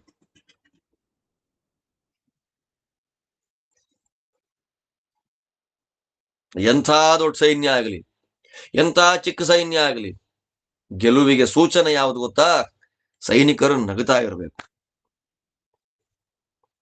ದೊಡ್ಡ ಸೈನ್ಯ ಇದೆ, ಒಬ್ಬ ಮಹಾವೀರ ಇರ್ತಾನೆ, ಆ ಒಬ್ಬ ಮಹಾವೀರ ಏನಾದ್ರೂ ಸೋತ ಕೆಳಗೆ ಬಿದ್ದ ಅಂದ್ರೆ ಆ ದೊಡ್ಡ ಸೈನ್ಯವೇ ಒಡೆದು ಚೂರಾಗಿ ನಾಶವಾಗಿ ಬಿಡುತ್ತೆ. ಅಂದ್ರೆ ಆ ಸೈನಿಕನನ್ನೇ, ಆ ಸೇನಾಪತಿಯನ್ನೇ ಡಿಪೆಂಡ್ ಮಾಡಿಕೊಂಡು ಉಳಿದ ಸೈನಿಕರೆಲ್ಲ ಇರ್ತಾರಲ್ಲ, ಅವನು ಬಿದ್ದ ಅಂದ್ರೆ ಅವನು ಫಾಲೋ ಮಾಡ್ತಾ ಇನ್ನೆಲ್ಲ ಉದುರಿ ಬಿದ್ದು ಹೋಗ್ತಾರೆ, ಇಡೀ ಸೈನ್ಯವೇ ನಾಶ ಆಗಿಬಿಡುತ್ತೆ. ಒಂದು ಸಲ ದೊಡ್ಡ ಸಂಖ್ಯೆಯ ಸೈನ್ಯ ಚಲ್ಲಾಪಿಲ್ಲಿಯಾಗಿ ಹೊರಟು ಹೋದ್ರೆ ಅಪಾಮಿವ ಮಹಾವೇಗ, ಕೆರೆ ಕಟ್ಟಿದ್ದಾರೆ, ಕಟ್ಟೆ ಕಟ್ಟಿದ್ದಾರೆ, ಕೆರೆಗೆ ಕಟ್ಟೆ ಬಿರಿದು ಹೋಯ್ತು, ನೀರು ಹೊರಗೆ ಹರಿತಾ ಇದೆ, ಅದನ್ನ ಕಟ್ಟಾಕಕ್ಕಾಗತ್ತಾ? ಹಾಗೆ ಸೈನ್ಯವೆನ್ನುವ ನೀರು ಒಡೆದು ಹೋಗದೆ, ಚಲ್ಲಾಪಿಲ್ಲಿಯಾಗದೆ, ಹರಿದು ಹೋಗದಿರುವಂತೆ ಅದನ್ನ ಮೇಂಟೈನ್ ಮಾಡತಕ್ಕಂಥವನೊಬ್ಬ ನಾಯಕ. ಆ ನಾಯಕ ಸೋತೋದ್ರೆ ಅವನ್ ಡಿಪೆಂಡ್ ಮಾಡ್ಕೊಂಡಂತ ಇಡೀ ಸೈನ್ಯ ಕೆರೆಯಿಂದ ಹೊರಗೆ ಹರಿದು ಹೋಗುವ ನೀರಂತೆ ಹಿಡಿದಿಟ್ಕೊಳ್ಳಕ್ಕಾಗೋದಿಲ್ಲ. ಅಥವಾ ದೊಡ್ಡ ಜಿಂಕೆಯ ಒಂದು ಗುಂಪು ನಿಂತಿದೆ, ಒಂದು ಹುಲಿ ಬಂದು ಜೋರಾಗಿ ಗರ್ಜನೆ ಮಾಡಿಬಿಡ್ತು, ಜಿಂಕೆಗಳು ಚಲ್ಲಾಪಿಲ್ಲಿಯಾಗಿ ಓಡದಾಗೆ ಹಿಡಿಲಿಕ್ಕೆ ಸಾಧ್ಯ ಇಲ್ಲವೋ ಹಾಗಾಗ್ಬಿಡುತ್ತೆ ಸೈನ್ಯದ ಸ್ಥಿತಿ.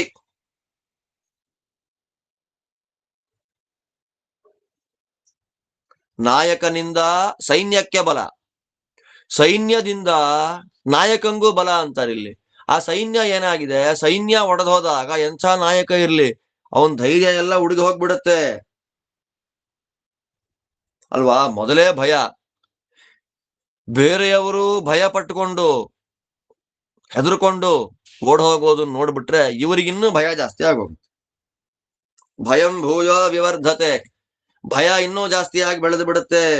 ಆದ್ದರಿಂದ ಎಂಥ ದೊಡ್ಡ ಸೈನ್ಯ ಆಗಲಿ, ಚಲ್ಲಾಪಿಲ್ಲಿ ಆಗಿರತಕ್ಕ ಸೈನ್ಯ ಎಂಥ ಗೆಲುವನ್ನು ಅದು ಪಡೀಲಿಕ್ಕೆ ಸಾಧ್ಯ ಇಲ್ಲ. ಅದನ್ನ ಕಂಟ್ರೋಲ್ ಮಾಡ್ಲಿಕ್ಕೆ ಯಾವ ಶೂರವೀರ ಪರಾಕ್ರಮಿಗೂ ಆಗೋದಿಲ್ಲಪ್ಪ. ಆದ್ದರಿಂದ ರಾಜನಾಗಿರ್ತಕ್ಕಂಥ ವ್ಯಕ್ತಿಯ ಮೊದಲನೇ ಕೆಲಸ ಏನು ಗೊತ್ತಾ, ಚತುರಂಗ ಸೈನ್ಯವನ್ನ ಮೊದಲು ಕಲೆಕ್ಟ್ ಮಾಡಬೇಕು. ಚತುರಂಗ ಸೈನ್ಯ ಅಂದ್ರೆ ಯಾವುದು, ಆನೆ, ಕುದುರೆ, ರಥ, ಸೈನಿಕರು, ಈ ನಾಲ್ಕನ್ನ ಚತುರಂಗ ಸೈನ್ಯ ಅಂತಾರೆ. ಅದಾದ ಮೇಲೆ ಉಪಾಯಗಳ ಸಮಾಧಾನ, ಭೇದ, ದಂಡ ಮೊದಲಾದ ಉಪಾಯಗಳನ್ನ ಮಾಡಬೇಕು. ನಿರಂತರವಾಗಿ ಪ್ರಯತ್ನ ಮಾಡ್ತಾ ಇರ್ಬೇಕು ಗೆಲ್ಲಿಕ್ಕೆ. ಎಷ್ಟು ಚೆನ್ನಾಗಂತಾರೆ ವ್ಯಾಸರು, ನಿಜವಾದ ಗೆಲುವು ಅಂದ್ರೆ ಯಾವ್ದು ಗೊತ್ತಾ, ಉಪಾಯದಿಂದ ಗೆಲುವೇನು ಬರುತ್ತೆ ಅದನ್ನ ಗೆಲುವು ಅಂತಾರಯ್ಯ. ಉತ್ತಮವಾದ ಗೆಲುವು ಉಪಾಯದಿಂದ ಬರತಕ್ಕಂಥ ಗೆಲುವು, ಪ್ಲಾನಿಂಗ್. ಎರಡನೇದು ಯಾವುದು ಗೊತ್ತಾ, ಭೇದ.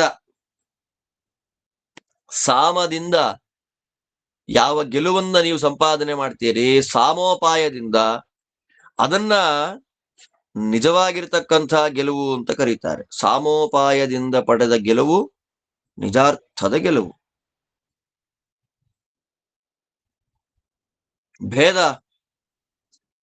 ಭೇದದಿಂದ ಯಾವ ಗೆಲುವು ಬರುತ್ತೆ ಅದು ಮಧ್ಯಮ. ಯುದ್ಧ ಮಾಡಿ ಪರಸ್ಪರ ಹೊಡೆದಾಡ್ಕೊಂಡು ಕೊಂದುಕೊಂಡು ಯಾವ ಗೆಲುವನ್ನು ಸಂಪಾದನೆ ಮಾಡ್ತಾರೆ ಅದನ್ನ ಅಧಮವಾದ ಗೆಲುವು ಅಂತಾರೆ. ವೇದವ್ಯಾಸರು ಅಂತಾರೆ, ಜಘನ್ಯ ಏಷ ವಿಜಯೋ ಯೋ ಯುದ್ಧೇನ ವಿಷಾಂಪತೆ. ಯುದ್ಧ ಮಾಡಿ ಪರಸ್ಪರ 4-6 ಜನಗಳನ್ನ ಕೊಂದುಕೊಂಡು ನೀವು ಗೆಲುವನ್ನು ಸಂಪಾದನೆ ಮಾಡಿಟ್ಟುಕೊಂಡ್ರೆ ಅದು ಜಘನ್ಯ, ನೀಚ.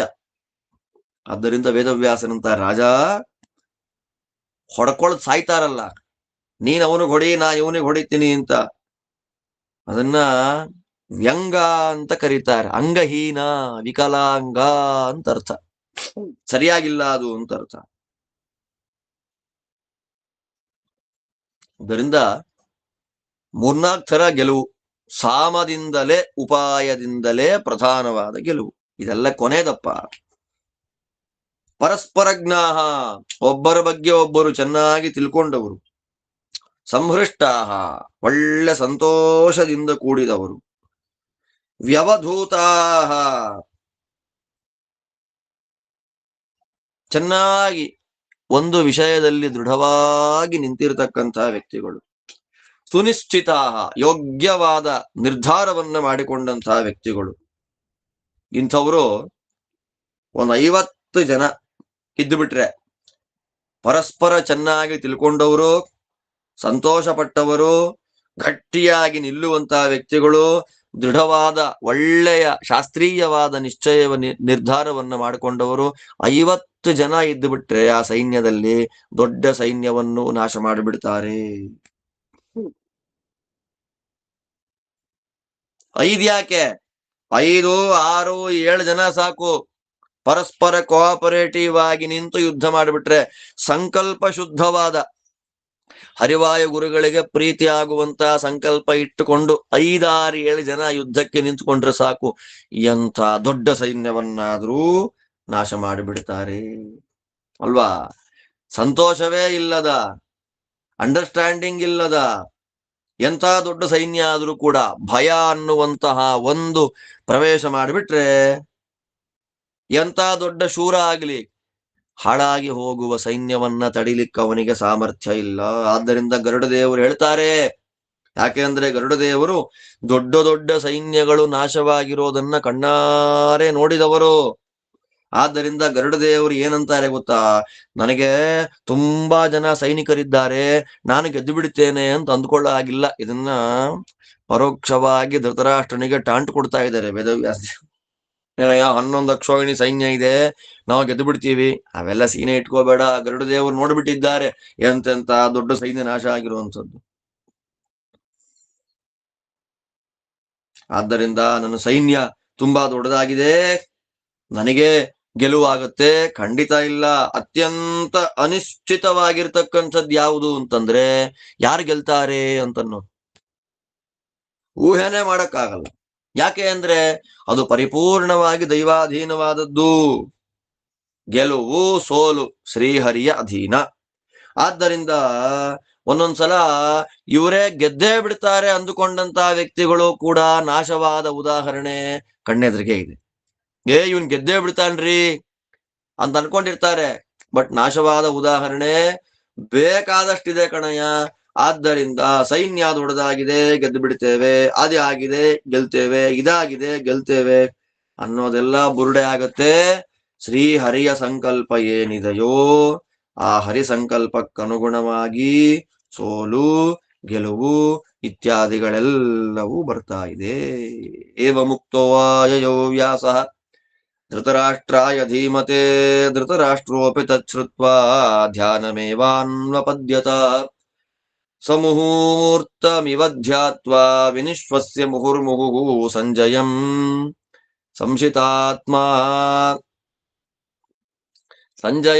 ಸಂಶಿತಾತ್ಮಾನಂ ಅಪೃಚ್ಛದ್ ಭರತರ್ಷಭ ಸಂಜಯೇ ಮೇ ಮಹೀಪಾಲಾಃ ಶೂರಾಃ ಯುದ್ಧಾಭಿನಂದಿನಃ ಅನ್ಯೋನ್ಯಂ ಅಭಿನಿಘ್ನಂತೆ ಶಸ್ತ್ರೈರುಚ್ಚಾವಚೈರಪಿ ಪಾರ್ಥಿವಾಃ ಪೃಥಿವೀ ಹೇತೋಃ ಸಮಭಿತ್ಯಕ್ತ ಜೀವಿತಾಃ ನ ಚ ಶಾಮ್ಯಂತಿ ನಿಘ್ನಂತೋ ವರ್ಧಯಂತೋ ಯಮಕ್ಷಯಂ ಭೌಮಮೈಶ್ವರ್ಯಮಿಚ್ಛಂತೋ ನ ಮೃಷ್ಯಂತೆ ಪರಸ್ಪರಂ ಮನ್ಯೇ ಬಹುಗುಣಾ ಭೂಮಿಃ ತನ್ಮಮ ಚಕ್ಷ್ವ ಸಂಜಯ ಬಹೂನಿ ಚ ಸಹಸ್ರಾಣಿ ಪ್ರಯುತಾನ್ಯರ್ಬುದಾನಿ ಚ ಕೋಟ್ಯಶ್ಚ ಲೋಕವೀರಾಣಾಂ ಸಮೇತಾಃ ಕುರುಜಾಂಗಲೆ ದೇಶಾನಾಂಚ ಪರಿಮಾಣಂ ನಗರಾಣಾಂಚ ಸಂಜಯ ಶ್ರೋತುಮಿಚ್ಛಾಮಿ ತತ್ವೇನ ಯತಯೇತೆ ಸಮಾಗತಾಃ ದಿವ್ಯ ಬುದ್ಧಿ ಪ್ರದೀಪೇನ ಯುಕ್ತಸ್ತ್ವಂ ಜ್ಞಾನಚಕ್ಷುಷಾ ಪ್ರಸಾದಾತ್ ತಸ್ಯ ವಿಪ್ರರ್ಷೇಃ ವ್ಯಾಸಸ್ಯಾಮಿತ ತೇಜಸಃ.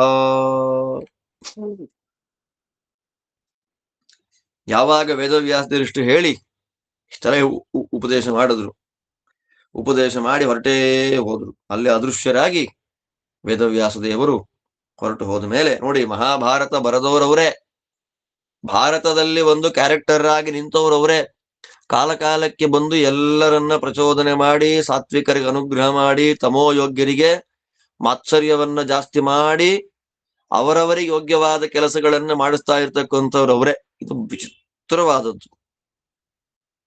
ಇದನ್ನ ಫಾಲೋ ಮಾಡಿಕೊಂಡೇ ವಾಲ್ಮೀಕಿಗಳು ಕೂಡ ರಾಮಾಯಣದಲ್ಲೂ ಕೂಡ ತಾವೇ ಬರೆದ ರಾಮಾಯಣದಲ್ಲಿ ತಾವೇ ಒಂದು ಪಾತ್ರವಾಗಿ ನಿಂತೋದನ್ನು ನಾವು ಕಾಣ್ತಾ ಇದ್ದೇವೆ. ಈ ದೃಷ್ಟಿಯಲ್ಲಿ ವೇದವ್ಯಾಸರು ಹೋದ ಮೇಲೆ ಇವನಿಗೆ ಏನೂ ಮಾಡ್ಬೇಕು ಗೊತ್ತಾಗ್ಲಿಲ್ಲ. ಕಣ್ಣಿಲ್ವಲ್ಲ, ಕಣ್ಣು ಮುಚ್ಕೊಂಡು ಕೂತ, ಧ್ಯಾನ ವಶನಾಗಿ ಕೂತ.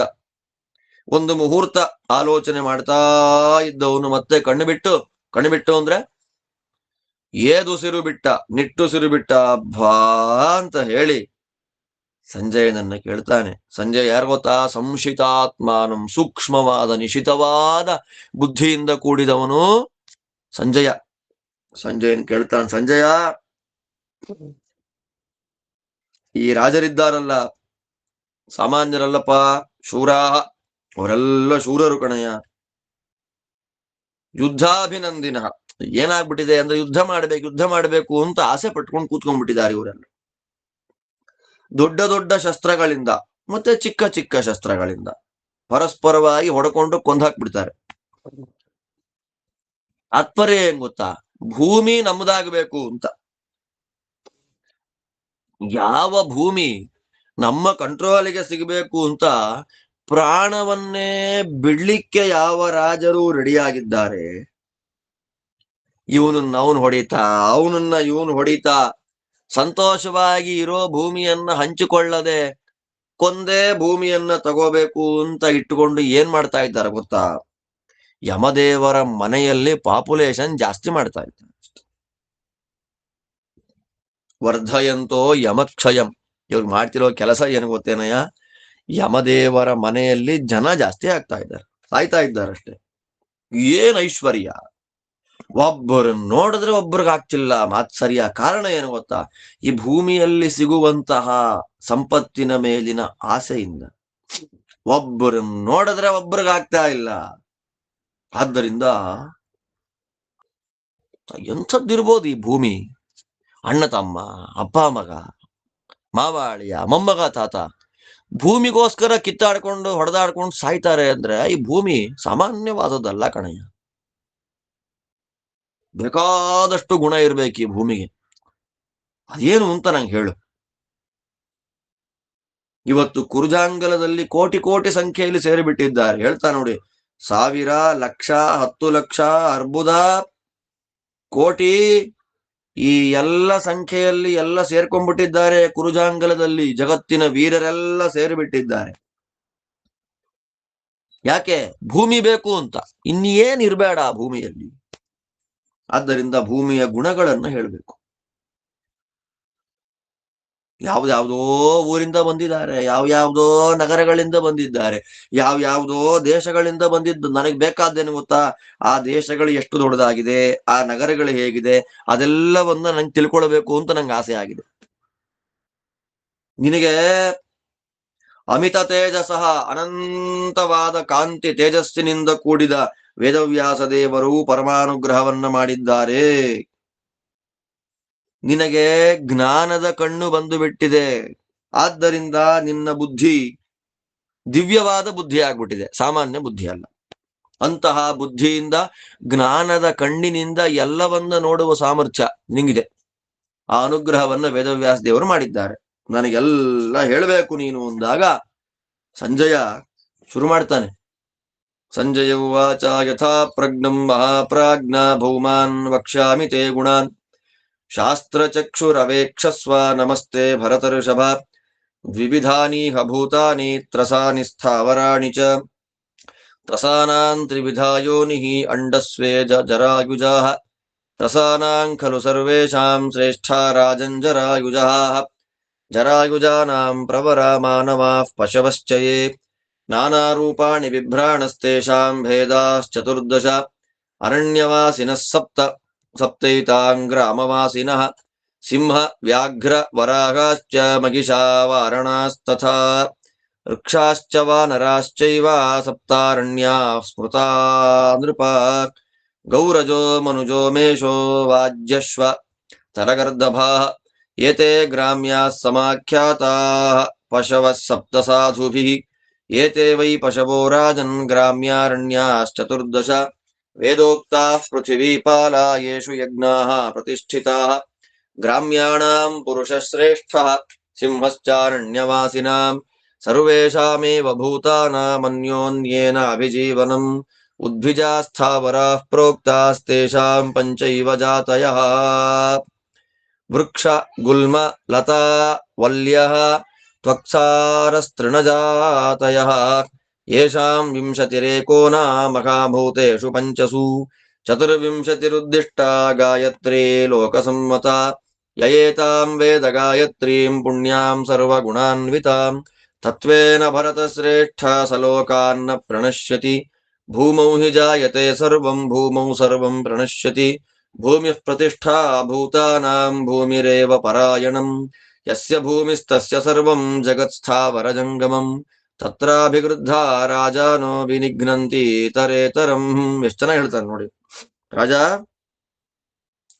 ನನಗೆಷ್ಟು ಗೊತ್ತೋ, ವೇದವ್ಯಾಸ ದೇವರ ಅನುಗ್ರಹದಿಂದ ನನಗೆಷ್ಟು ಕಾಣುತ್ತೋ ಅಷ್ಟೂ ಭೂಮಿ ಗುಣಗಳನ್ನು ಹೇಳ್ತೀನಿ. ನಿನಗೆ ಕಣ್ಣಿಲ್ಲ, ಶಾಸ್ತ್ರದ ಕಣ್ಣಿಂದ ನೀನ್ ನೋಡು, ತಿಳ್ಕೊ. ನೀನು ಶಾಸ್ತ್ರದ ಕಣ್ಣಿಂದ ಅಪ್ಪ ನೀನ್ ತಿಳ್ಕೊಳ್ಬೇಕು. ಇಡೀ ಪ್ರಪಂಚದ ವಿಸ್ತಾರವನ್ನೇ ಶುರು ಮಾಡಿಬಿಟ್ರು ನೋಡಿ. ಇಲ್ಲಿಗೆ ಜಂಬೂಷಂಡ ನಿರ್ಮಾಣ ಮತ್ತು ಭೂಮಿ, ಆ ಎರಡೂ ಪರ್ವಗಳಿಗೆ ಸಾರ್ಥಕ್ಯ ಬರೋದು ಇಲ್ಲಿಂದ ಆರಂಭ ಆಯ್ತು. ಇಲ್ಲಿ ತನಕ ಬೇರೆ ಬೇರೆ ವಿಷಯಗಳು ಬಂತು. ಇಲ್ಲಿಂದ ಈ ಉಪಪರ್ವಗಳಿಗೆ ಯಾಕೆ ಹೆಸರು ಬಂತು ಅನ್ನೋದು ಸಾರ್ಥಕ ಆಗುತ್ತೆ ನಮಗೆ. ಏನ್ ಹೇಳ್ತಾರೆ, ಇಡೀ ಪ್ರಪಂಚದಲ್ಲಿ 2 ರೀತಿಯಾದ ಪ್ರಾಣಿ ಪ್ರಪಂಚ ಇದೆ. ಒಂದು ತ್ರಸ, ತ್ರಸ ಅಂದ್ರೆ ಜಂಗಮ, ಇನ್ನೊಂದು ಸ್ಥಾವರ. ಅದರಲ್ಲಿ ಜಂಗಮ ಯೋನಿಗಳಲ್ಲಿ, ಜಂಗಮ ಅಂದ್ರೆ ನಮಗ್ ಗೊತ್ತು, ಒಂದು ಕಡೆ ನಿಲ್ಲದೆ ಓಡಾಡುವಂತಹ ಪ್ರಾಣಿಗಳಿಗೆ ಜಂಗಮ ಅಂತ, ಒಂದೇ ಕಡೆ ನಿಲ್ಲುವಂತವುಗಳಿಗೆ ಸ್ಥಾವರ ಅಂತ. ಅದರಲ್ಲಿ 3 ರೀತಿಯಲ್ಲಿದೆ.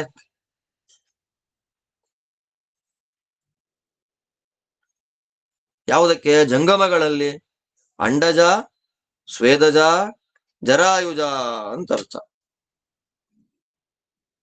ನಮಗೆಲ್ಲ ಗೊತ್ತಿದೆ ಅದ್ರಲ್ಲ.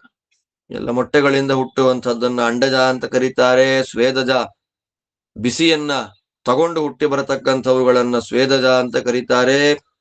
ಮತ್ತೆ ಮಾತೃಗರ್ಭದಲ್ಲಿ ಹುಟ್ಟಿ ಬರತಕ್ಕಂಥದ್ದನ್ನ ಜರಾಯುಜ ಅಂತ, ನಮಗಿದೆಲ್ಲ ಗೊತ್ತಿರುವಂಥದ್ದು. ಈ 3 ರೀತಿಯಾದ ಜಂಗಮ ಪ್ರಾಣಿಗಳಲ್ಲಿ ಉತ್ತಮವಾದದ್ದು ಅಂದ್ರೆ ಯಾವುದು? ಗರ್ಭದಿಂದ ಬಂದಂತಹ ಜರಾಯುಜಗಳು. ಆ ಜರಾಯುಜಗಳಲ್ಲಿಯೂ ಶ್ರೇಷ್ಠರಾದವರು ಯಾರು ಅಂದ್ರೆ ಒಂದು ಪಶು, ಇನ್ನೊಂದು ಮನುಷ್ಯ. ಅದರಲ್ಲಿ ಈ ನೋಡಿ ಎಷ್ಟು ಚೆನ್ನಾಗಿ ಹೇಳ್ತಾರೆ ನೋಡ್ರಿ ವೇದವ್ಯಾಸರು. ಈ ಜರಾಯುಜ ಅಂತ ಏನಿದೆ, ಆ ಜರಾಯುಜಗಳಲ್ಲಿ ಬಗೆ ಬಗೆ ಬಗೆ ಬಗೆ ರೂಪಗಳು. ಗರ್ಭದಿಂದ ಹೊರಗೆ ಬರತಕ್ಕಂತ ದೇಹವನ್ನು ಪಡೆದು ಹೊರಗೆ ಬರುವ ಜೀವಿಗಳಲ್ಲಿ ನಾನಾ ಬಗೆ, ಒಟ್ಟು 14 ಥರ. ಆ ಒಟ್ಟು 14 ವಿಭಾಗ, ಅದರಲ್ಲಿ ಪ್ರಭೇದಗಳು.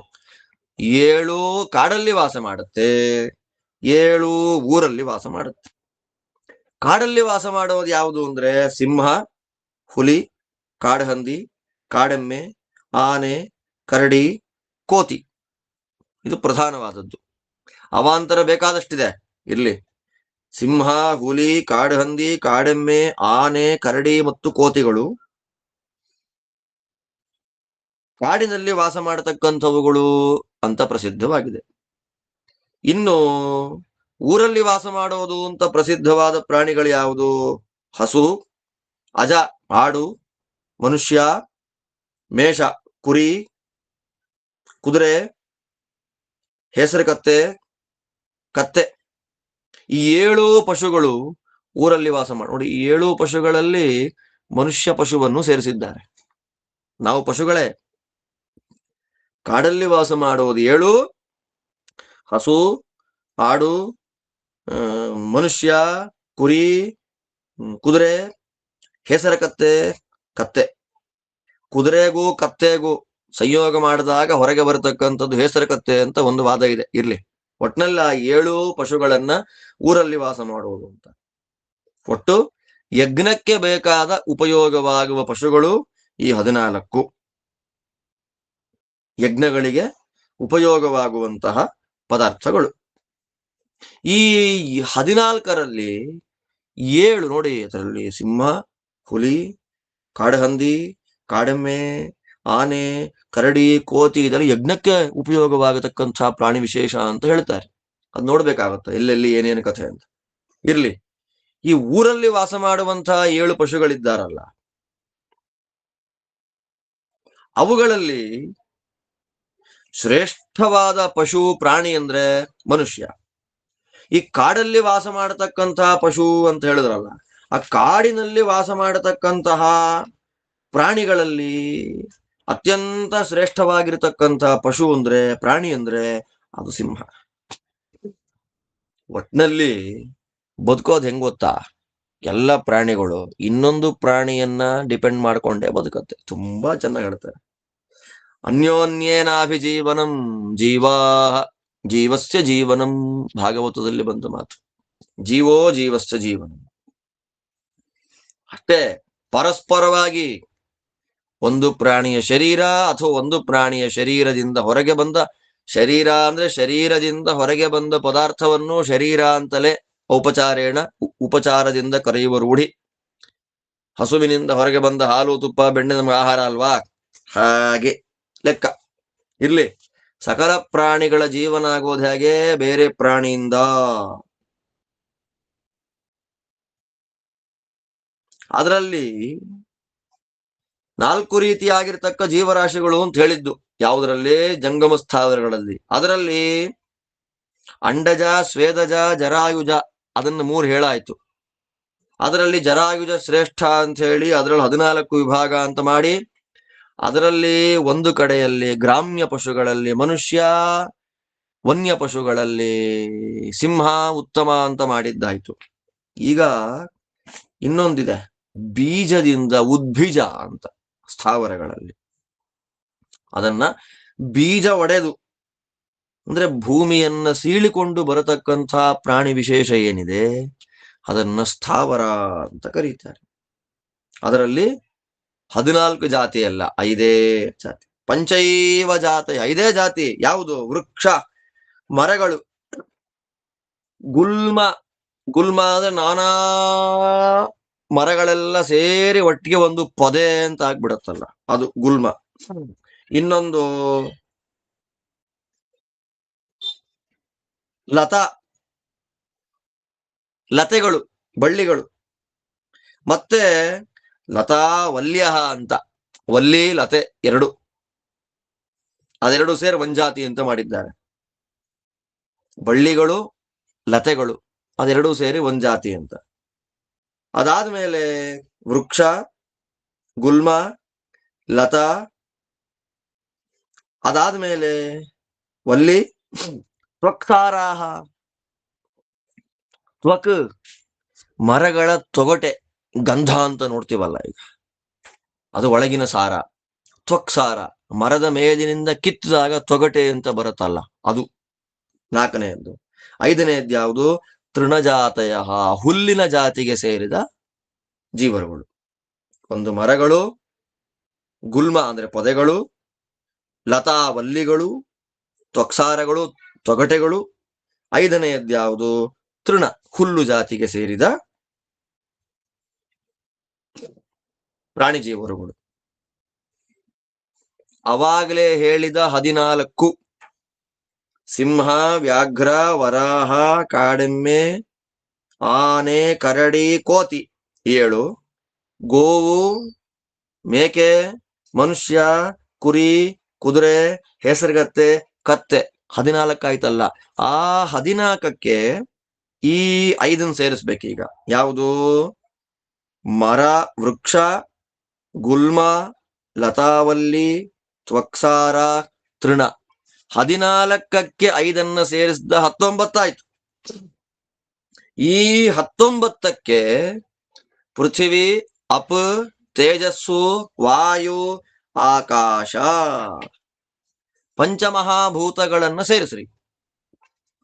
7 ವನ್ಯ ಪಶುಗಳು, 7 ಗ್ರಾಮ್ಯ ಪಶುಗಳು, 5 ಉದ್ಭಿಜ ಜಾತಿಯ ಪದಾರ್ಥಗಳು, ಸ್ಥಾವರ ಜೀವಗಳು, 19 19 ಪ್ಲಸ್ ಪಂಚಮಹಾಭೂತಗಳು ಸೇರಿ 24. ಈ 24ನ್ನ ಸ್ಮರಣೆ ಮಾಡಿಬಿಟ್ರೆ ಏನಾಗುತ್ತಾ? 24 ಅಕ್ಷರ ಗಾಯತ್ರಿಯನ್ನ ಸ್ಮರಣೆ ಮಾಡೋದ್ರಿಂದ ಏನು ಪುಣ್ಯ ವಿಶೇಷ ಇದೆ?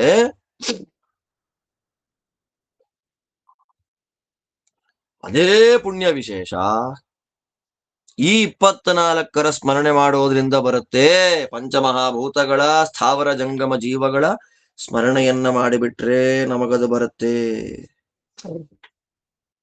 ಆ 24 ಅಕ್ಷರದ ತತ್ಸವಿತುರವರೆಣ್ಯಂ ಭರ್ಗೋ ದೇವಸ್ಯ ಧೀಮಹಿ ಧಿಯೋ ಯೋ ನಃ ಪ್ರಚೋದಯಾತ್. ಗಾಯತ್ರಿ 24 ಅಕ್ಷರ ಹೇಗಾಯ್ತೋ ಹಾಗೆ ಜಂಗಮ ಜೀವರ, ಸ್ಥಾವರ ಜೀವರ, ಪಂಚಮಹಾಭೂತಗಳ ಒಟ್ಟು 24 ಗಣಗಳ ಚಿಂತನೆಯಿಂದ 24 ಅಕ್ಷರ ಗಾಯತ್ರಿ ಸ್ಮರಣೆಯನ್ನ ಮಾಡಿದಂತಹ ವಿಶಿಷ್ಟವಾಗಿರತಕ್ಕಂತಹ ಪುಣ್ಯ ನಮಗಿದು ಬರ್ತಾ ಇದೆ. ಎಂಥ ಮಾತು ಗೊತ್ತಾ? ಗಾಯತಾಂ ತ್ರಾಣಕರ್ತ್ರಿ. ಇದನ್ನು ಗಾಯತ್ರಿ ಅಂತ ಕರೆದ್ರು ವೇದವ್ಯಾಸ ದೇವರು. ಇದು ಗಾಯತ್ರಿ. ಇದು ಯಾಕೆ? ಇದನ್ನ ಸ್ಮರಣೆ ಮಾಡಿಬಿಟ್ರೆ, ಇದನ್ನ ಹೇಳಿಕೊಂಡು ಬಿಟ್ರೆ ನಮ್ಮನ್ನ ಕಾಪಾಡುತ್ತೆ. ಇಲ್ಲಿ ತನಕ ಸಂಜಯನ ಬಾಯಲ್ಲಿ ವೇದವ್ಯಾಸ ದೇವರು ಹೇಳಿಸಿದ ಉದ್ಭಿಜ, ಸ್ವೇದಜ, ಅಂಡಜ, ಜರಾಯುಜ 19 ವಿಭಾಗಗಳು, ಪಂಚಮಹಾಭೂತಗಳು, 24 ಗಣಗಳ ಸ್ಮರಣೆಯನ್ನ ಮಾಡಿಕೊಂಡ್ರೆ, ಚೆನ್ನಾಗಿ ತಪ್ಪಿಲ್ಲದೆ ತಿಳ್ಕೊಂಡ್ರೆ ಅವನಿಗೆ ಉತ್ತಮ ಲೋಕಗಳು ಯಾವತ್ತಿಗೂ ನಾಶವಾಗೋದಿಲ್ಲ. ಸಲೋಕಾತ್ ನ ಪ್ರಣಶ್ಯತಿ. ಆದ್ರೆ ಚೆನ್ನಾಗಿ ತಿಳ್ಕೊಳ್ಬೇಕು, ಸ್ಥಾವರ ಜೀವರಾಶಿಗಳು 5 ಜಾತಿಗಳು: ಮರ, ಗುಲ್ಮ, ಪೊದೆಗಳು, ವೃಕ್ಷಲತೆಗಳು, ತ್ವಕ್ಸಾರಗಳು, ತೃಣಜಾತಿ 5. ಅದಾದ್ಮೇಲೆ ಜಂಗಮ ಜೀವರಾಶಿಗಳಲ್ಲಿ ಅಂಡಜ, ಸ್ವೇದಜ, ಜರಾಯುಜಗಳಲ್ಲಿ 14 ಜಾತಿಗಳಿವೆ. ಅದರಲ್ಲಿ ಉತ್ತಮವಾಗಿರತಕ್ಕಂಥದ್ದು ಜರಾಯುಜಗಳು. ಆ ಜರಾಯುಜಗಳು 14 ರೀತಿ ಇದೆ. ಆ 14 ರೀತಿಯಲ್ಲಿ 7 ಕಾಡು, 7 ನಾಡು, ಆ ತತ್ವ ಇದೆ. ಆ ಪಂಚಮಹಾಭೂತಗಳ ಸೇರಿಸಿದ್ರೆ 24 ಆಗತ್ತೆ. 24 ಗಣಗಳಿಂದ ಕೂಡಿದ ಇದು ಗಾಯತ್ರಿ. ಸರ್ವ ಗುಣಗಳಿಂದ ಕೂಡಿದ ಪರಮ ಪುಣ್ಯಪ್ರದವಾದ ಗಾಯತ್ರಿ ಅನುಸಂಧಾನ ಇದು. ಗಾಯತ್ರಿ ಅಂದ್ರೆ ಗಾನತ್ರಾಣ ಸ್ಮರಣ ಮಾತ್ರೇಣ ಪುಣ್ಯದಾಯಕತ್ವಾತ್ ಗಾಯತಾಂ ತ್ರಾಣಕರ್ತ್ರಿ ಇತಿ ವ್ಯುತ್ಪತ್ತ್ಯ ಗಾಯತ್ರಿ. ವಾದಿರಾಜ ಅರ್ಥ ಬರೀತಾರೆ. ಅಲ್ಲಿ 24 ಅಕ್ಷರದ ಗಾಯತ್ರಿ, ಇಲ್ಲಿ 24ರ ಸ್ಮರಣೆಯಿಂದ ಕೂಡಿದ ಇದು ಗಾಯತ್ರಿ. ಸ್ಮರಣೆ ಮಾತ್ರದಿಂದ, ಬಾಯಲ್ಲಿ ಹೇಳೋದ್ರಿಂದ ನಮಗೆ ಅತ್ಯಂತ ಪುಣ್ಯಗಳನ್ನ ಕೊಡುತ್ತೆ, ವಿಶಿಷ್ಟವಾದ ಗುಣಗಳನ್ನ ನಮಗದು ಕೊಡುತ್ತೆ. ಇದರ ಅನುಸಂಧಾನ ಮಾಡೋದ್ರಿಂದ ಯಾವ ರೀತಿಯಾಗಿರ್ತಕ್ಕ ಲೋಕವು, ಉತ್ತಮ ಲೋಕಗಳು ಸ್ಮರಣೆ ಮಾಡುವ, ಗಾಯನ ಮಾಡುವಂತಹ ವ್ಯಕ್ತಿಗಳಿಗೆ ನಾಶ ಆಗೋದಿಲ್ಲ. ಆದ್ದರಿಂದ ಇದು ಗಾಯತ್ರಿ. ರಾಜ, ಏನು ಭೂಮಿ ಅಂತ ಕೇಳಿದ್ಯಲ್ಲ, ಎಲ್ಲ ಹುಟ್ಟೋದು ಭೂಮಿಲೇ, ಎಲ್ಲ ಸಾಯೋದು ಭೂಮಿಲೇ, ಎಲ್ಲ ಭೂತಗಳಿಗೂ ಆಧಾರವಾದದ್ದು ಭೂಮಿಯೇ. ಎಲ್ಲ ಭೂತಗಳು ಇದೆ, ಆಕಾಶ ಇದೆ, ಅಪ್ಪಿದೆ, ತೇಜಸ್ಸಿದೆ, ಅವೆಲ್ಲ ಸಂಚಾರ ಮಾಡುವಂಥದ್ದು ಭೂಮಿಲೇ. ಸರ್ವಭೂತಾಶ್ರಯವಾದದ್ದು, ಉತ್ತಮವಾದ ಆಶ್ರಯವಾದದ್ದು ಭೂಮಿ. ಆದ್ದರಿಂದಲೇ ಇಂತಹ ಭೂಮಿಗೆ ನಾವು ಸ್ವಾಮಿಗಳಾಗಬೇಕು. ಒಂದು ಸಲ ಭೂಮಿಗೆ ಸ್ವಾಮಿ ಆಗ್ಬಿಟ್ಟ ಅಂದ್ರೆ ಅದಕ್ಕೆ ಸಂಬಂಧಪಟ್ಟ ಸ್ಥಾವರ ಜಂಗಮಗಳೆಲ್ಲಕ್ಕೂ ಸ್ವಾಮಿ ಆಗ್ಬಿಡ್ತಾನೆ. 24 ಗಣಗಳಿಗೂ ಸ್ವಾಮಿ ಆಗ್ಬಿಡ್ತಾನೆ. ಅದಕ್ಕೋಸ್ಕರವೇ ಎಲ್ಲ ರಾಜರುಗಳು ಭೂಮಿ ಭೂಮಿ ಭೂಮಿ ಅಂತ ಸಾಯೋದು. ಆ ಭೂಮಿಗೋಸ್ಕರವಾಗಿ ಪರಸ್ಪರ ಹೊಡ್ಕೊಂಡು ಸಾಯುವಂಥದ್ದು. ಆದ್ದರಿಂದ ಇಂಥ ಭೂಮಿ ಪರಮಾದ್ಭುತವಾದದ್ದು ಅಂತ ಭೂಗುಣಗಳು, ಭೂಮಿಯಲ್ಲಿ ಹುಟ್ಟಿ ಬರುವಂತಹ ಎಲ್ಲ ಪದಾರ್ಥ ವಿಶೇಷಗಳ ಸ್ಮರಣೆಯನ್ನ, ಚಿಂತನೆಯನ್ನ ಕೊಟ್ಟು ವಿಚಿತ್ರವಾದ, ಎಷ್ಟು ಚೆನ್ನಾಗಿದೆ ನೋಡಿ ಮಹಾಭಾರತ. ಯುದ್ಧದ ಪ್ರಸಂಗದಲ್ಲಿ ಈ ವಿಷಯಗಳು.